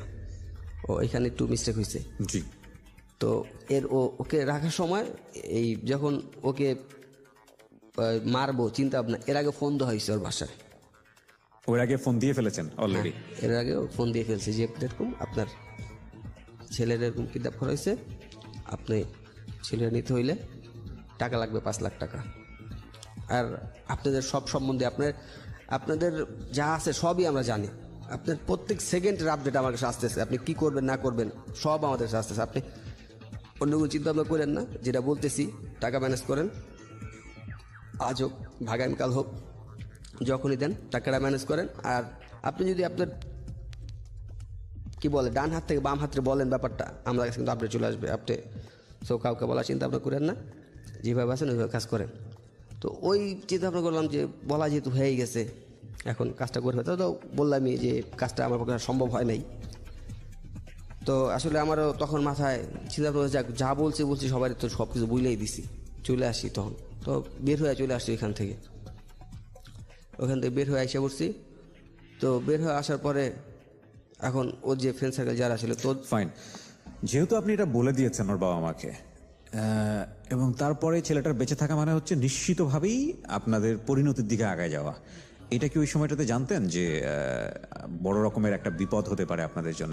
আমি খুব বাজে এবং নিষ্ঠুর টাইপের একটা প্রশ্ন করছি। আমি জানি যে আপনারা খুব ইমোশনাল জায়গাটাতে আছেন, এবং উনি যে কনফেসটা করছে এখানে সেটা মেনে নেওয়ার মতো অবস্থাতে নেই, কারণ অনেকের বাসায় বাচ্চা আছে। কিন্তু এটা নির্মম সত্যকে আমরা আপনাদের সামনে ফোকাস করছি এই কারণে যাতে করে এই ভুলগুলো কারো জীবনে না হয়, কারণ আপনারা জানেন না যে এরপরে ওর ব্যক্তি জীবনে কি ঘটনা ঘটেছে। আমরা সেই দিকে যাব, যেটাকে আমরা বলছি যে প্রত্যেকটা অপ্রিয় গোপন সত্যের পরিণতি কি হতে পারে, সেই পরিণতি আমরা দেখাবো একটু পর। হ্যাঁ বলুন তারপর। হ্যাঁ, তারপর আমি তো বের হয়ে আসলাম ওইখান থেকে, যারা আসলাম সবাই বের হয়ে আসছি। তো সবার মধ্যেই একটা যে ভয়, যে কাজটা যে করতে পারলাম না, ও তো বাসাকে বইলা দিব। মূলত যেই তিনজনের চিনেও ওই তিনজনের বেশি আতঙ্কের মধ্যে রয়েছে, যে ওরা তো চিনেই, আমাদের তো একবার দেখছে, যে আমাদের অ্যাড্রেসও ওরকমভাবে জানে না, আর ওই তিনটা ছেলের অ্যাড্রেসও জানে, ওর বাপকে মাকে সব কিছু জানে। তা আমরা দুজন যারা আছি ওদেরকে জানে। তারপরে আমাদের মধ্যে তো একটা ভয় কাজ করতেছে, কারণ ওদের তিনজনের যে কোনো একজন ধরা খাইলে আমরা তো ধরা খাইতে পারি, বুঝলেন। তো ওদের মধ্যে আমার একটা মোটামুটি মানে হয়ে গেছে এরকম, আমি এক দল হয়ে গেছে, চারজন এক দল হয়ে গেছে, মানে সম্পূর্ণ দোষটা আমার উপরে তখন, মানে ওই যে কাজটা আমার থেকেই সরে আসতে হয়েছে আর কি। তো ওরা চারজন মানে আমার উপরে এসে দিয়েছে, আসলে আপনি ভাই কাজটা করতে পারেন নাই, এখন আপনার লাগে সমস্যা। তাই যাই হোক, আমি কোনো মতে ওদের থেকে ওইখান থেকে চলে আসি। চলে আসার পর অনেকদিন সময় যায়, তো সময় মানে 1 মাসের মতো ওদের সাথে আর যোগাযোগ হয় না। 1 মাস অনেক গ্যাপ, একবার সমস্যা হয় না। তো এর মধ্যে আমি এলাকায় মোটামুটি আরও কিছু ওই ক্রাইম হয়ে যায়, যেরকম আপনার ছিনতাই বলেন, বা কোনো ছেলের সাথে মেয়ে দেওয়া ফিটিং, এগুলো করতে থাকেন র্যান্ডামলি? হ্যাঁ, 1 মাসের মতো এরকম করতে থাকি। তো টাকা ইনকাম করতে হবে, টাকা দরকার তখন। এই টাকাটা কিসের জন্য দরকার ছিল? তখন আমার তো ফ্যামিলির ডিপেন্ডেন্ট, আমি তো ফ্যামিলি আমার উপর একটা ডিপেন্ড করে। মারাত্মক বিষয় খেয়াল করেন, ওর অপরাধের প্রথম দিককার ধরন ছিল যে অপরাধ করছে শুধুই নেশা করার জন্য, ড্রিঙ্কস করার জন্য, এবং অপরাধ করছে পয়সা ইনকাম করে সেগুলো কি বলা যায় মানে নিজের জন্য ব্যয় করার জন্য। কিন্তু এখনও অপরাধ করতে বাধ্য হচ্ছে ওর ফ্যামিলি চালানোর জন্য, ওর ফ্যামিলিকে পয়সা দিতে হয়। তার মানে দেখুন, এই একটা অপরাধের দুটো সাইড। একটা হচ্ছে যেখানে সে অপরাধটা করছে সেখানে সে পাপ করছে এবং সেখানে সে ভয়াবহ বাজে কাজ করছে, কিন্তু এই পয়সাটাই যখন সে তার মায়ের কাছে দিচ্ছে, সে মায়ের প্রতি দায়িত্ব পালন করছে। কিন্তু এটা কোনোভাবেই মানে অ্যাকসেপ্টেবল না। ইভেন ওর মাও যদি জানতো যে এই পয়সাটা এভাবে আসে, আমার মনে হয় না যে ওর মা 1 পয়সা নিজের জন্য ব্যয় করতো। আপনার মা কি জানতো এই সময়টাতে? না, জানতো না। ওকে, বলেন তারপর। আমার মা তো জানতো যে আমি কাজ করতেছি, যেই কাজটা করতেছি। রাইট, ওই কাজ করে করে আপনি তাকে পয়সাটা পাঠাচ্ছেন। পয়সা দিচ্ছি, হ্যাঁ। তো এরকম তো উনিও মাঝে মধ্যে সন্দেহ না, উনি অনেক সময় আমার উপরে রাগ করতো যে বেলা হয়ে গেছে অনেক, দেখা যাচ্ছে আমি 11টা 12টা, কোনো দিন 11টা 12টা পর্যন্ত ঘুমাইতাম, এত বেলা হয়ে গেছে, কাজ যেতেছিস না। দেখা যায় 1 সপ্তাহ এরকম হয়ে গেছে, তো কাজ যেতেছিস না, কী ব্যাপার, টাকা পাচ্ছিস কোথায়, এরকম কথাবার্তা। তো তাও আমি বুঝাইতাম যে কাজ নাই, 1 সপ্তাহ তো কাজ নাই, সমস্যা কি, আর বাইরে কাজ করলে মিল্লা জিল্লা হয়ে যায়, যে কোনোভাবে বুঝাইতাম আমাকে। তো তখনও তো টাকা ইনকামের যে একটা সোর্স তখন পাইতেছিলাম না। তখন এই কারণে মানে এই যে ছিনতাই করা, মানে ছিনতাইটা খুব কম। ছিনতাই বলতে গেলে ওই যে একটা মেয়ে একটা ছেলে ফিটিং দেওয়া, মানে ওইটা ছিনতাই বলা একসাথে যায়। বসে থাকা দেখলে ধরে নিয়ে গিয়ে ঝামেলায় ফেলে দিতেন। হ্যাঁ, মানে নির্জন কোনো একটা থাকলে, হ্যাঁ এরকম। জি। তো আপনার ওর তখন আমার কাছে এই কাজটা আমার কাছে নিকৃষ্ট মনে হইতো, যে কাজটা করতেছে, কিন্তু আমার পক্ষে এছাড়া অন্য মানে দেখা যায় আদার সাইডে আমি কাজ খুঁজতাম, পাইতাম না। কিন্তু এছাড়া আমার কাছে আর, কারণ আমার বাসায় যাই হোক বললাম না, যেহেতু কেমন তো হয়ে যায়, আমার মাস শেষে এমন একটা ফিক্সড একটা অ্যামাউন্ট দিতেই হবে, কারণ বাসা ভাড়া আছে, বাসা একটা খরচা আছে, দিতেই হবে যদি কেমন হয়ে যায়। তারপরেও দেখা গেছে এরকম একটা ব্যাপার ছিল। তো এই জন্য টাকা তো আমার জোগাড় করতে হবে। দেখা গেছে যে এছাড়া আমার আউটসাইড থেকে টাকা দেওয়ার মতো কেউ নাই। ওকে। তো তারপরেও আমার কাছে ভালো লাগতো না এই কাজগুলো করতে, তো বাধ্য হয়ে করতাম, টাকা দরকার। আর তখন ওই যে মদ খাওয়াটা আসলে কমে গেছে, তখন তো টাকা নাই, তখন ওই যে গাঁজা খাওয়াটা স্টার্ট হয়েছে, গাঁজা খাওয়াটা চলতেছে। তো এখান থেকে আস্তে আস্তে 1 মাসের মতো হইল। তো হঠাৎ একদিন আমার এলাকাতেই বুঝতে পারছি, মানে সিভিল টিম আর কি, পুলিশের যে সিভিল টিম থাকে বা এসবি যে আর কি বলে, স্পেশাল ব্রাঞ্চ। তো আমি বুঝতে পারছি যে ওনাদের গাড়ি থেকে নামছে, আমি বুঝতে পারছি যে এটা পুলিশের লোক, মানে একটা থাকে না লোক দেখলেই তো বোঝা যায়, এতদিন ধরে ক্রাইম করতেছি, পুলিশের লোক দেখতে পারছি। আমি তো দেখা আস্তে করে পাশ কাইটা চলে আসতেছি। তো মোটামুটি হাইটা একটু মানে জোরে হাইটা আইতেছে। আর ওনারা যে আমার পিছনে এসে আমি বুঝতে পারি নাই। তো আমার ফ্রেন্ডও একটা পিছনে, আমার আরেকটা ফ্রেন্ড আমার পিছনে, মোটামুটি 100 গজ পিছনে। তো আমার ডাক দিছে। তো আমি তাকাইলাম, তাকায় দেখলাম ওর মোটামুটি পাশেই ওই পুলিশের লোক 3 জন। তো আমার দাঁড়াইতে বললো, আমি বললাম যে আয়, আমি সামনে আছি আয়। তো আমি আসলে তখন কিছুটা আন্দাজ করতে পারছি যে ওরে এরকম যে ওর সাথে হইতে পারে না হইতে পারে, মানে আন্দাজটা করছি ওর সাথেই হবে। গ্যাসটা এরকম ছিল যে ওর সাথেই হবে মনে হয়। তো যাইতেছি আমি একটু মানে পাউডা গতি, তখন যখন ওরও হাঁটার স্পিডটা বেড়ে গেছে তখন আমি বুঝতে পারছি, তখন আমি দৌড় দিছি। কিন্তু তো যেই রাস্তাটা দৌড় দিছি ওই রাস্তাটা খুব ব্যস্ত ছিল, এই জন্য আসলে দৌড়া বের হইতে পারি নাই। তো যাই হোক আমার দৌড়া ফেলছে, তখন আমি বুঝতে পারি না যে ক্রাইমটা করছি, কিডন্যাপের কেস বা মামলা। ওই সেই কিডন্যাপের কেস। হ্যাঁ, কিডন্যাপের কারণে যে এটা বুঝতে পারি। তো আমি মনে করছি অন্য ওই যে চিন্তাই করি বা এগুলোর জন্য হয়তো এগুলার জন্য, যে হয় না এলাকার মধ্যে থাকে তো ভাই, ওই আমরা বলি ইনফর্মার যেটাকে সোর্স রাইট থাকে না। আমি মনে করছি আমার ফ্রেন্ড ও এরকম, আসলে ও তো এরকমই করেই আমাকে ধরাইছে। যাক আমি মনে করছি ওই কারণগুলো হইব, কিন্তু এই যে এই কারণ এটা বুঝতে পারি নাই। তো যাক আমার ধৈরা দিয়েছে, থানায় নিছে। তা থানায় নেওয়ার পর অনেক মারধর করছে, অনেক, মানে ভাষায় বোঝানোর মতো না। মানে ছোট থেকে বড় হয়ে এত মায়ের একসাথে খাই নাই, মানে ছোট থেকে বড় যত মায়ের খাইছি। মারার সময় কি বলতেছিল? বারো ছেলের মতো ছিল যে এরকম এই ছেলেটা কিডন্যাপ করছোস কি লেগা, এরকম টাকা চাইছোস, এছাড়া এর আগে কয়বার করছোস, মানে কি এর সাথে জড়িত, তোর সাথে আর কে আছে। কোথায় কোথায় মারতো? এই কথাগুলো এই জন্যই বলছি যে আপনারা যারা খারাপ পথে আছেন বা অপরাধ জগতের দিকে পা বাড়াচ্ছেন, তারা একটু জেনে রাখেন যে অ্যাকশনগুলো কি হয়। কি করেছে মারের বর্ণনাটা আমি একটু শুনতে চাই ভালো করে। হাঁটুতে মারতো, পায়ের তলায় মারতো। কি দিয়ে মারতো? লাঠি, মোটা রোল দিয়ে? হ্যাঁ। হাঁটুর মানে এই যে মালাইটাতে? হ্যাঁ, এইখানে মারতো। হ্যাঁ। আর আপনার পায়ের তলায় মারতো, আর এই পেশিগুলোতেও মারতো, পায়ের যে পেশিগুলো থাকে পেশিগুলোতে। আচ্ছা। আর হাতেও মোটামুটি দেখা গেছে যে মারার ধরন তো অন্যরকম ওদের, মানে কিভাবে যে মারে আসলে বুঝাইতে গেলে নিজের কানা চলে আসবো। অনেক মানে ছোটকাল থেকে পর্যন্ত 20 বছর বয়স পর্যন্ত একসাথে মার করলেও এত মার খাই নাই, তো অনেক মারে। তো আমি, আপনার ওই ফ্রেন্ডটাকেও ধরেছিল নাকি শুধু আপনাকে? না, ওদের আগে ধরছে। ওদের আগে ধরে ফেলেছে?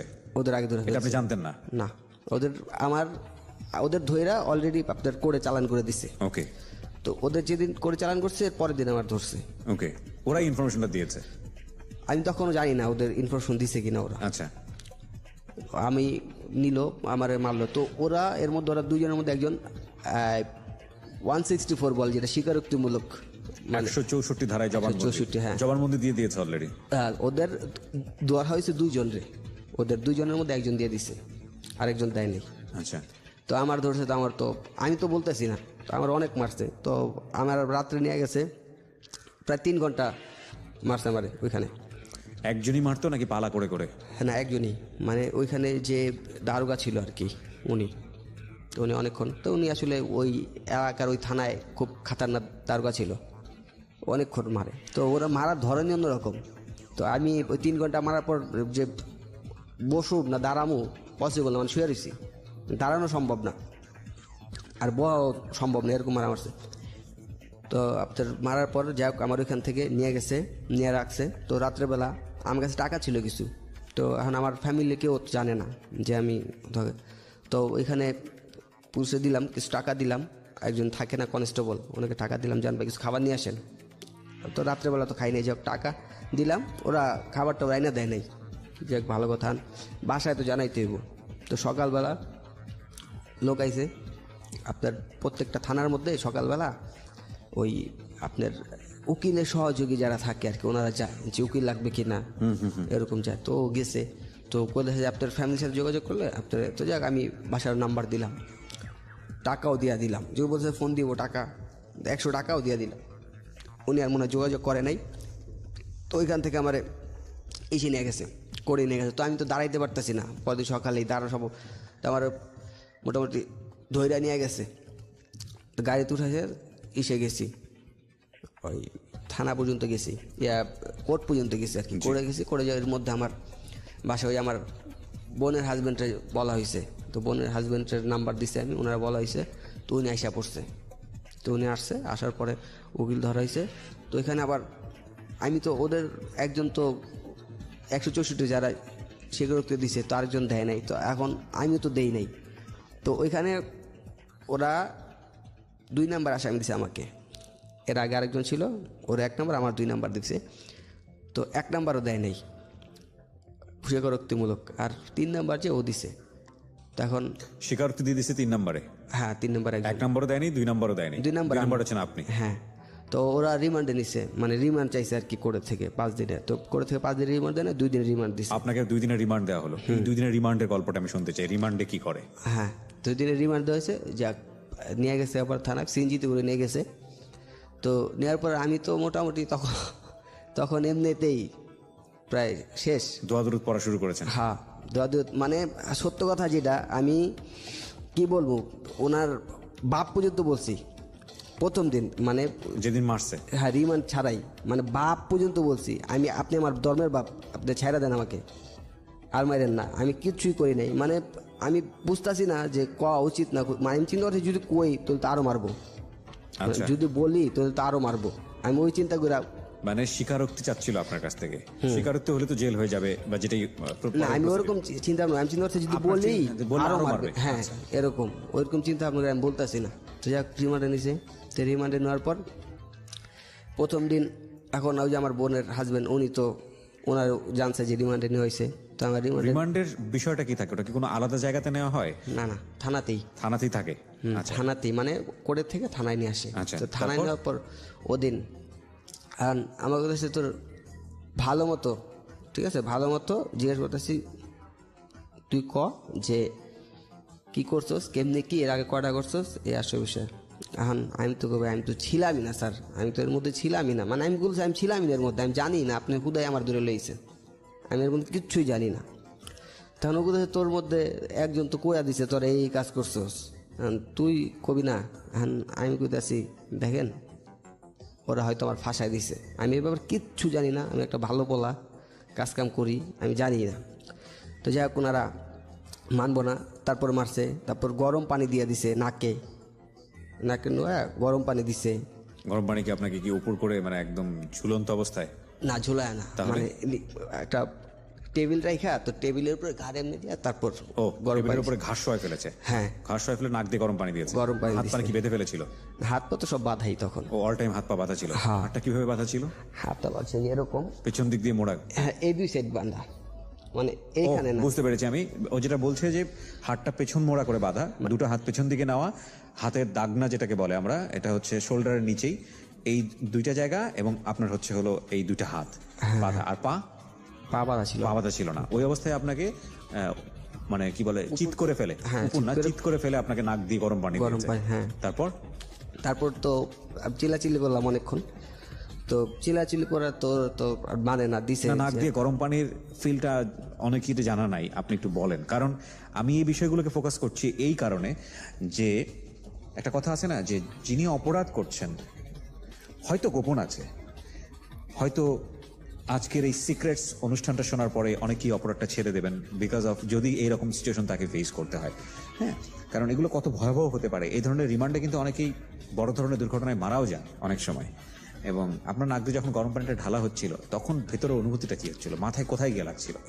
তখন মনে হচ্ছে যে মজকে লাগতেছে, মানে ফিলটা এরকম ছিল যে মাথার মজকের ভিতরে গরম, নাকের ভিতরে পানি গেলেই তো খারাপ লাগে। হ্যাঁ, সেখানে গরম পানি। হ্যাঁ, তো আপনার খুব খারাপ লাগে। আমি মানে হাত তো বান্ধা, তাও হাত কিভাবে বান্ধা, আপনার এই সাইডে টেবিল যে টুল থাকে না, বেঞ্চ, আমরা যে বেঞ্চ, স্কুলে যে বেঞ্চগুলো থাকে, ওদিক দিয়ে নিচ দিয়ে নিয়ে তারপর বান্ধা, মানে নড়াচড়া করতে পারে। যদি দাঁড়াইতে যাই টুল সহ দাঁড়াইতে হইব, রাইট, সেটা সম্ভব না। হ্যাঁ, সম্ভব না আর কি। খালি শুধু পাওয়ারগুলো লাইতে পারছে আর মাথা লাইতে পারছে, যা ওরা অনেকক্ষণ দিছে। মানে কি বললাম, তো আসলে মনে হইতেছে যে আজরাইল সামনে দাঁড়ায় আছে, এরকম মনে হইতেছিল তখন।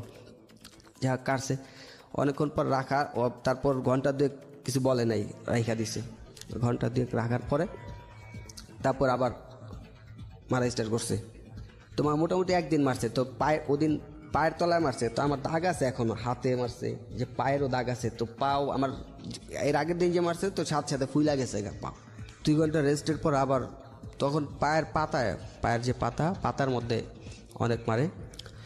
তো তখন তো ওনার বললামই, মানে ওই যে বললাম যে বাপও বলছি, তারপরে তো উনি ছাড়ে নাই, তারপর আমি ওই স্বীকারোক্তি দেই নাই। তো পরের দিন নিয়ে চিন্তা, তো আমার বোনের হাজব্যান্ড আসলো রাত্রেবেলা, আসার পর ওনার অনেক রিকোয়েস্ট করলাম যে ভাই আপনি আমার যেইভাবে হোক এই রিমান্ডটা কাটান, একদিন চলে গেছে অলরেডি, কাটান, নাহলে সম্ভব না, হয়তো এতে মরে যেতে হইব। তা আমার মাও তখন আসে না, মারা নিয়ে আসে নাই, তুমি বাসায় রয়েছে, ও নিয়ে আসে নাই।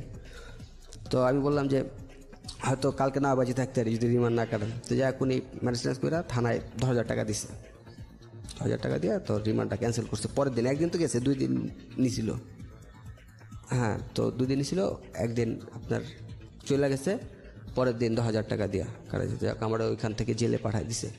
তো জেলে পাঠাই দিয়েছি, তখন তো আমি অসুস্থই, তো ওইখান থেকে হসপিটালে ছিলাম। আপনি স্বীকারোক্তি দেননি? না, ওকে। স্বীকারোক্তি ওইখান থেকে হসপিটালে নিয়ে গেল, তো হসপিটাল দিয়ে অনেক দিন, 10 দিন 12 দিনের মতো ট্রিটমেন্ট হয়েছে এখানে।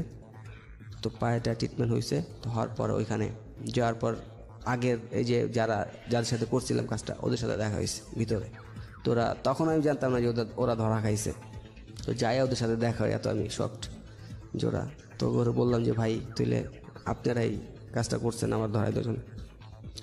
পরে বলছে যে না, আমি কই না, ওই ওদের সাথে তো এরকম একটা আপনার ফ্রেন্ড ছিলই, আপনাদের ফ্রেন্ড তো একজন ছিলই, তো ও যদি সাথে থাকে, ও ডাক দিচ্ছে আমাকে, তো আপনারা অবশ্যই করাইছেন। তো যাই হোক, ওদের সাথে ওই চিন্তা করলাম জেলে যেহেতু আসছি, একসাথে মিশাই থাকি। তো তখন ওইখানে প্রায় 14 মাসের মতো তো জেল থাকা হইলো, জামিন হয় না, অনেক কষ্ট করে। তো মোটামুটি 14 মাস জেল জীবন? হ্যাঁ। 14 মাসের ঘটনাটা একটু শুনি।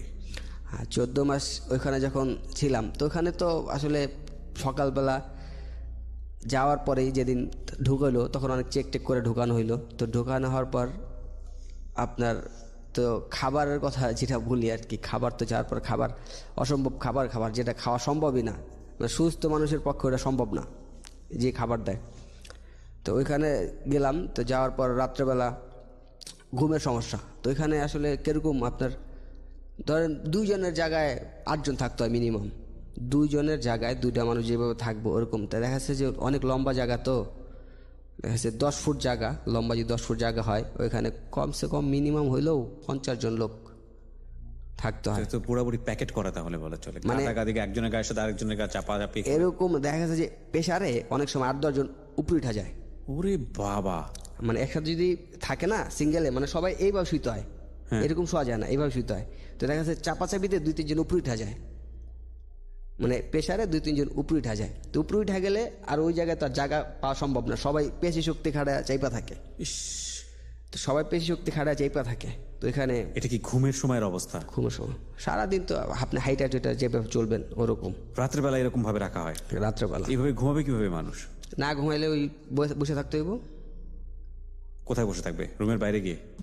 রুমটা আসলে আপনার ওইখানে লম্বা রুম, আমরা যে হল রুম বলি, ওরকম অনেক লম্বা রুম, প্রায় 50 ফুট বাই 10 ফুট এরকম। আচ্ছা, মানে লেন্থ 50 ফুট লম্বা, সাইডে হবে আপনার এত লম্বা রুমে এইভাবে গাদাগাদি করে কেন থাকতে হচ্ছে?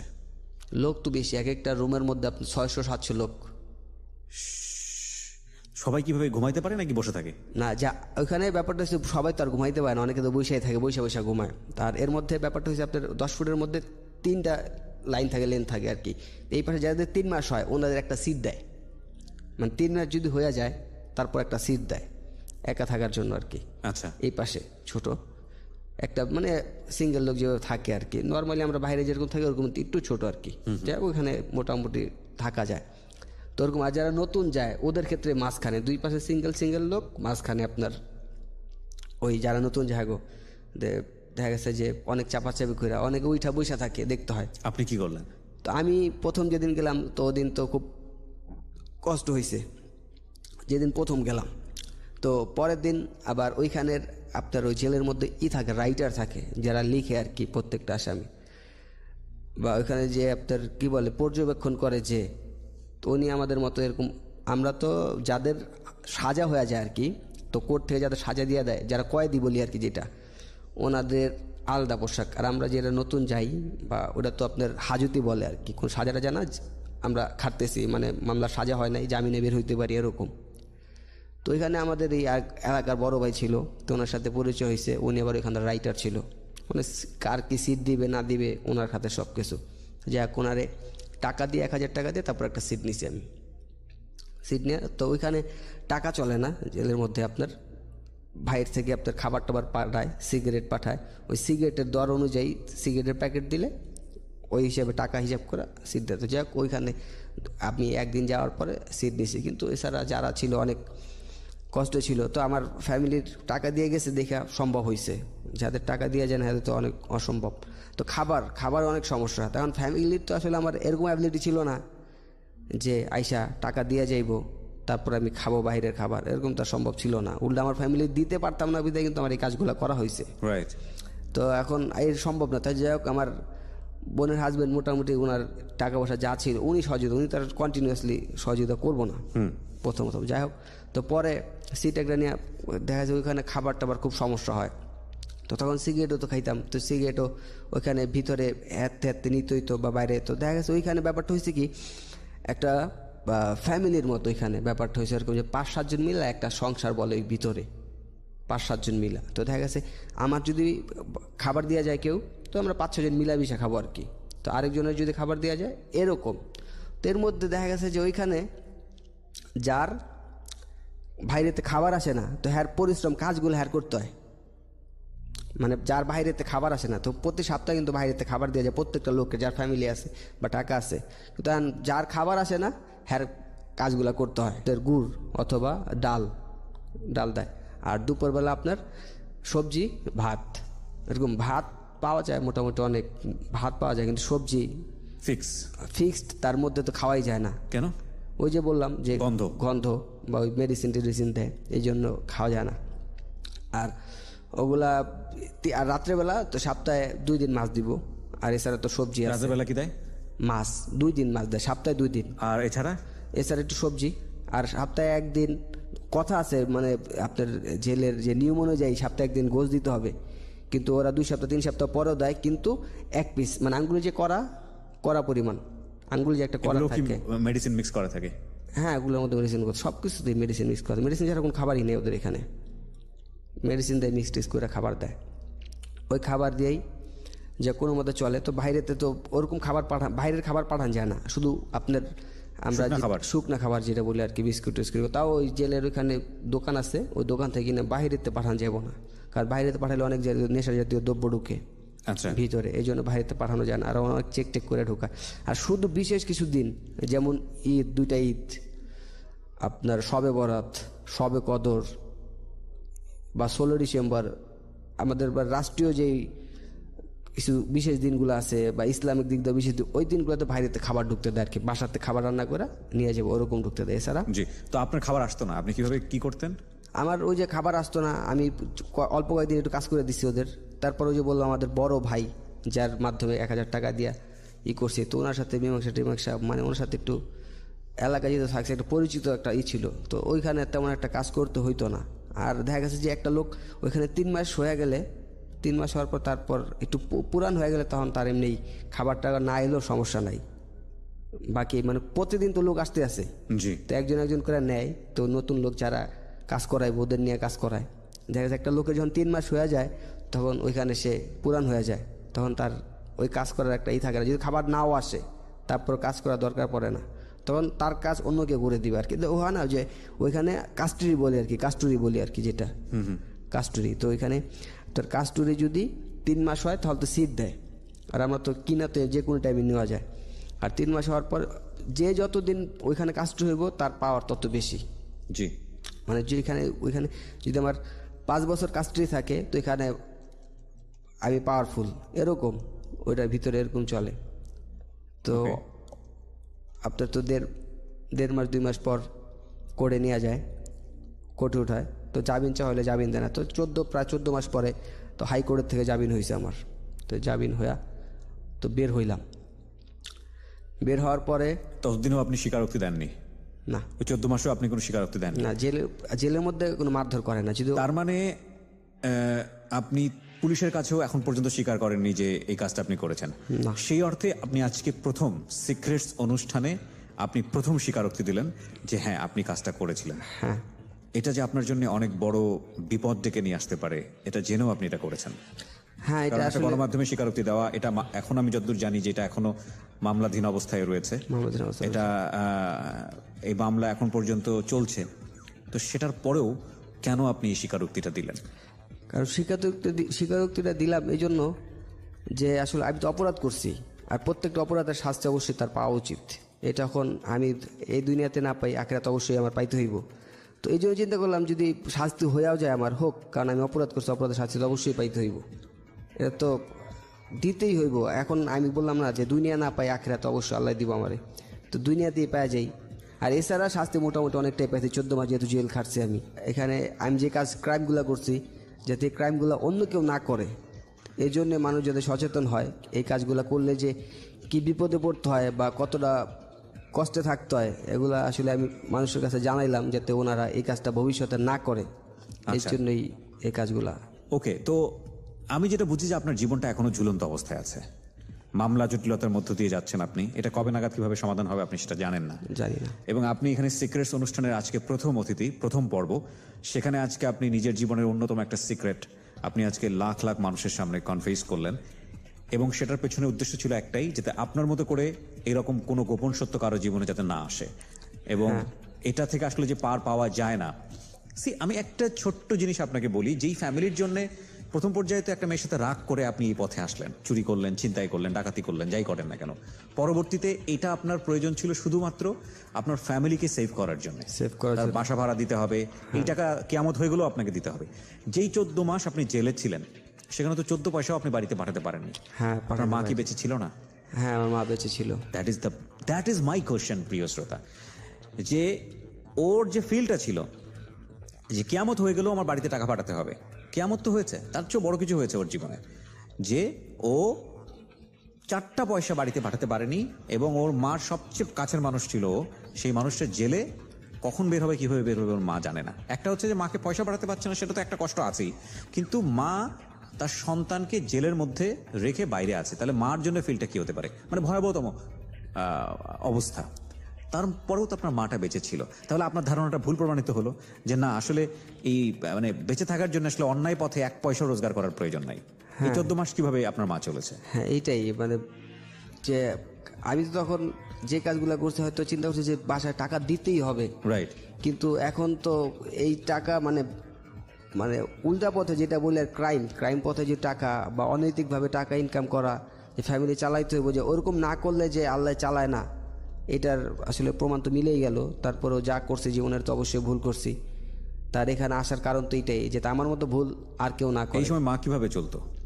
আমার মা চলতো, আবার মামারা ছিল, সাপোর্ট দিয়েছে তারা, মামারা, তারপর আমার বোনরা ছিল, বোনের হাজবেন্ড যারা ছিল, সামহাও তারা সাপোর্ট দিয়েছে। হ্যাঁ, এবং এটাই আল্লাহ বলেছেন যে চাইলেই তুমি সৎ পথে থাকতে পারো, বাকিটুকু তো তিনি হেল্প করবেনই। হ্যাঁ, এবং সেজন্য অসৎ পথে যাওয়ার কোনো প্রয়োজন নেই। ওকে, একটু শুনি আমি। 14 মাস পরে জেল থেকে আপনি বের হলেন, বের হওয়ার পরে কবে বের হয়েছেন, এটা কতদিন আগে? বের হয়েছি প্রায় 6 বছর হয়েছে। 6 বছর হয়ে গেছে। এই 6 বছর আপনি কি করছেন, কিভাবে আপনি ওই জেল থেকে বের হওয়ার পরের ঘটনাগুলো একটু ধারাবাহিকভাবে শুনি আপনার কাছ থেকে। জেল থেকে বের হওয়ার পরেই তো আমি অসুস্থ ছিলাম, তো জেলের মধ্যে অনেক দূষণ থাকে, তো ওইখান থেকে খুব অসুস্থ হয়ে যাই। তো প্রায় 5-6 মাস আমার ট্রিটমেন্ট করাতে সময় লাগে। তো ট্রিটমেন্ট করার পর আমি আবার যে কাজ করতাম তখন ইলেকট্রিকের এই কাজে ঢুকলাম। তো আমার পরিচিত এক লোক ঢুকাই দিল, তো ওইখান থেকে আমি এখন কন্টিনিউ ওইখান থেকে কাজ করতেছি। তো এখন মোটামুটি আল্লাহর রহমতে খুব ভালোই আছি। তো দেখা যাচ্ছে নিজে কাজ নিয়ে নিজে করতেছি, এখন নিজে কাজ নিয়ে নিজে করি। যারা আপনাকে মামলা দিয়েছিল তারা কি মামলা তুলেছে? না, তারা এখনো মামলা তুলে নাই। দেখা করেছেন তাদের সঙ্গে? তাদের সাথে দেখা এমনি হয়েছে, কিন্তু ইচ্ছাকৃতভাবে ওরকম ভাবে দেখা করি নাই। যারা আপনার সঙ্গে ঢুকেছিল তারা বের হয়েছে? হ্যাঁ, তারাও বের হয়েছে, জামিনে বেরোতে পেরেছে। জামিনে বেরোতে আপনার কোনো পয়সা খরচ করতে হয়েছে? 1.5 লাখ টাকা খরচ হয়েছে। কত টাকা? 1.5 লাখ। 1.5 লক্ষ টাকা। এই টাকাটা ম্যানেজ হয়েছে কিভাবে? এই টাকাটা ম্যানেজ হয়েছে মানে আমাদের যে জমি ছিল, তো বাপের কিছু জমি পাইতাম, জমি আর আমার মার কিছু টাকা ছিল আর কি জমানো, খুচরা খুচরা করে যে জমানো কিছু টাকা ছিল, ওই বিশেষ করে ম্যাক্সিমাম টাকায় আমার মার খুচরা খুচরা করে জমা যে টাকাটা জমাইছে আর কি, ওই জমানো টাকা দিয়েই বের হয়েছে। সি, আপনি যে পয়সাটা রোজগার করতে গেলেন তার চেয়েও কত গুণ পয়সা আপনার চলে গেল, মান সম্মান চলে গেল, এবং জীবনের এত ভয়াবহতম সময় পার করলেন। একটা জেল ফেরত মানুষ এখন একটা মামলা কাঁধে নিয়ে আপনি চলছেন। সামাজিকভাবে তাদেরকে বাংলাদেশে কিভাবে দেখা হয় সেটা আপনাকে নতুন করে বলার কিছু নাই। হ্যাঁ। বিয়ে শাদী করেছেন? না। এর পরবর্তীতে জীবনে কোনো সম্পর্ক হয়েছে বা সম্পর্কে জড়িয়েছেন কোনো মেয়ের সঙ্গে? না, এরপর আর কোনো মেয়ের সাথে সম্পর্ক হয়নি। চেষ্টা করেছেন? না, চেষ্টাই করে, ওর মন মানসিকতা ছিল না। সি, আপনার ভেতরটাকে তো মেরে ফেলেছে। একটা যেটা হচ্ছে চেষ্টা করতে গিয়ে আপনি যে ধরনের প্রতিবন্ধকতার মুখোমুখি হবেন সেটা ডিফারেন্ট কেস। বিয়ে করার যদি মানে সে যদি পথের ভিখারিও হয়, সে যদি জানে যে তার মেয়েকে যার সাথে বিয়ে দিচ্ছে সে একটা মামলার আসামি, সে 100 বারের জন্য চিন্তা করবে, বিয়ে দিবে না সে। হ্যাঁ, তা অবশ্যই। এবং এরপরে আপনি আর কোনো চিন্তাই করেননি কোনো মেয়ের সাথে জড়ানোর জন্য। হয়তো চিন্তা করলে সেখানেও আপনি বাধাগ্রস্ত হবেন। হ্যাঁ, এটাই অবশ্যই। তো আপনি এখন সৎ পথেই পয়সা রোজগার করছেন? হ্যাঁ, সৎ পথেই পয়সা রোজগার, আল্লাহর রহমতে খুব ভালো আছে এখন। এটা তো সবচেয়ে বড় গিফটের যে আপনি শেষে অন্তত বলতে পারছেন যে আল্লাহর রহমতে আপনি ভালো আছেন। কি বলতে চান যারা আপনাকে এতক্ষণ ধরে শুনছে বা যারা এতক্ষণ ধরে আপনাকে শুনলো, তাদের উদ্দেশ্যে কিছু বলার আছে আপনার সবকিছু মিলিয়ে? হ্যাঁ, অবশ্যই। এখানে লিসেনার যারা আছে ওনাদেরকে বলতে চাই যে আমি আরিফ হোসেন যে ক্রাইমগুলো করে আসছে এই পর্যন্ত টাকার জন্য, শুধু একটা মেয়ের ভালোবাসা হোক বা ফ্যামিলি সংসার টাকা জোগাড় করার জন্য হোক, যেভাবেই হোক, তো এই ক্রাইমের টাকা দিয়ে আসলে সংসার চললেও কিন্তু একটা পর্যায়ে এর বোঝা মাথায় নিতেই হয় অবশ্যই। যে আপনি ক্রাইমগুলো করছেন এর অবশ্যই এর বোঝা নিতেই হইব। তো ক্রাইম করলে যে একটা সংসার ফুললি ভালোভাবে চলে এটা কোনো মানে হয় না। আর ক্রাইম না করলেও সৎভাবে চললেও সংসার সুন্দরভাবে চালানো যায়, এটাই আমার কথা। যে ক্রাইম আসলে যারা শুনলেন আমার কথা, এরকম ক্রাইম আসলে আপনারা যদি চিন্তাও থাকে আপনাদের, এখন এই এপিসোডটা শোনার পর থেকে, আপনারা প্রোগ্রামটা শোনার পর থেকে আসলে ছেড়ে দিবেন যে এই ক্রাইম আসলে করা উচিত না। এই ক্রাইম করলে আমি যে এই প্রবলেমটা ফেস করছি, অবশ্যই আপনারা এই প্রবলেমটা ফেস করতে পারেন। So fine. Doctor Tajul Islam, এতক্ষণ ধরে ওনাকে আমরা যেটা শুনছিলাম সেটা ঠিক আছে। আমি ওনাকে মূল্যায়নের জায়গাটায় আপনাকে ফ্লোর দিব না। আমি সামাজিক প্রেক্ষাপটে বেশ কয়েকটা বিষয় আপনাকে জানতে চাই। একটা হচ্ছে, আমরা খুব ভালো করে বুঝতে পারি যে কোনো সিক্রেটসের পেছনে একটা শক্তিশালী রিজন থাকে, এবং যে কোনো ভয়াবহ অপরাধের পেছনে একটা শক্তিশালী রিজন থাকে। সেই রিজনগুলো আমরা পেয়েছি এখানে, কিন্তু ফোকাসটা করতে চাই আমি হচ্ছে অনিশ্চয়তার জায়গাটাতে।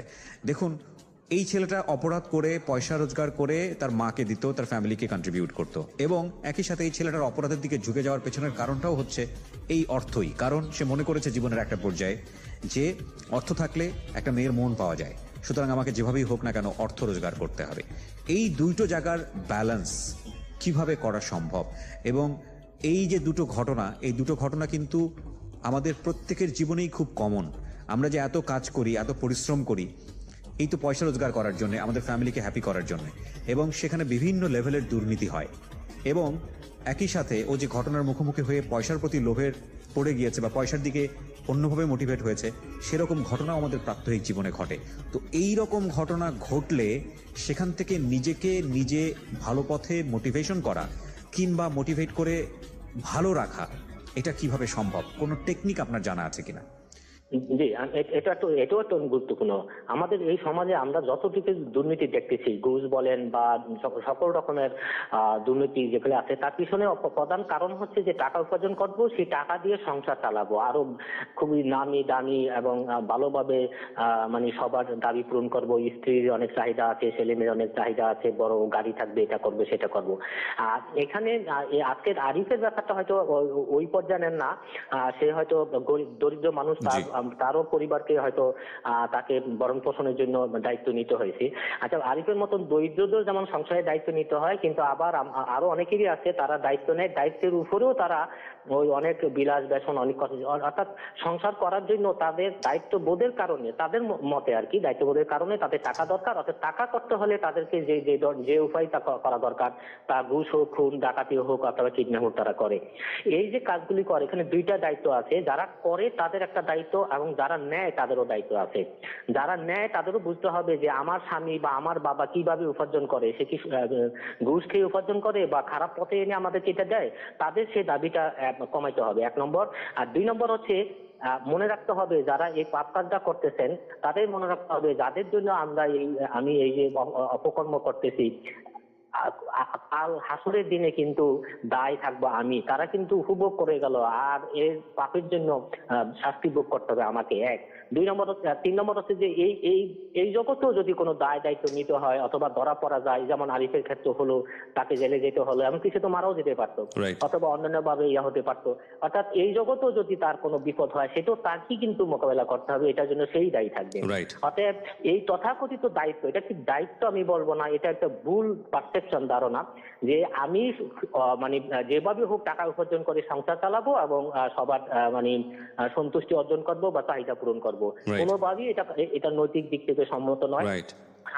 সবভাবে মানে জীবন যাপন থেকে যতটুকু মানুষ উপার্জন করতে পারে, মানুষ আল্লাহ যাকে যতটুকু রিজিক দিয়েছে সেই রিজিক দিয়ে জীবন চালাতে হবে, নিজের জীবন চালাতে হবে, অন্য জীবন চালাতে হবে। যাদের জন্য আপনি চালাতে চাচ্ছেন তাদেরকে এটা বুঝতে হবে, তার যদি না বুঝে মনে করতে হবে তারা আপনার উপর অন্যায় জিনিস আরোপ করতেছে, অতএব আপনি সেই অন্যায়টা মানা কোনো কারণ নাই, এবং এটা না করলে আপনি দায়িত্বহীন হয়ে গেছেন, এটা কোনোভাবেই সঠিক কাজ ধারণা নয়। অনেক ধন্যবাদ ডক্টর তাজুল ইসলাম আপনার মূল্যবান মতামত আমাদেরকে জানানোর জন্য। আপনাদেরকে অনেক ধন্যবাদ। Thank you so much.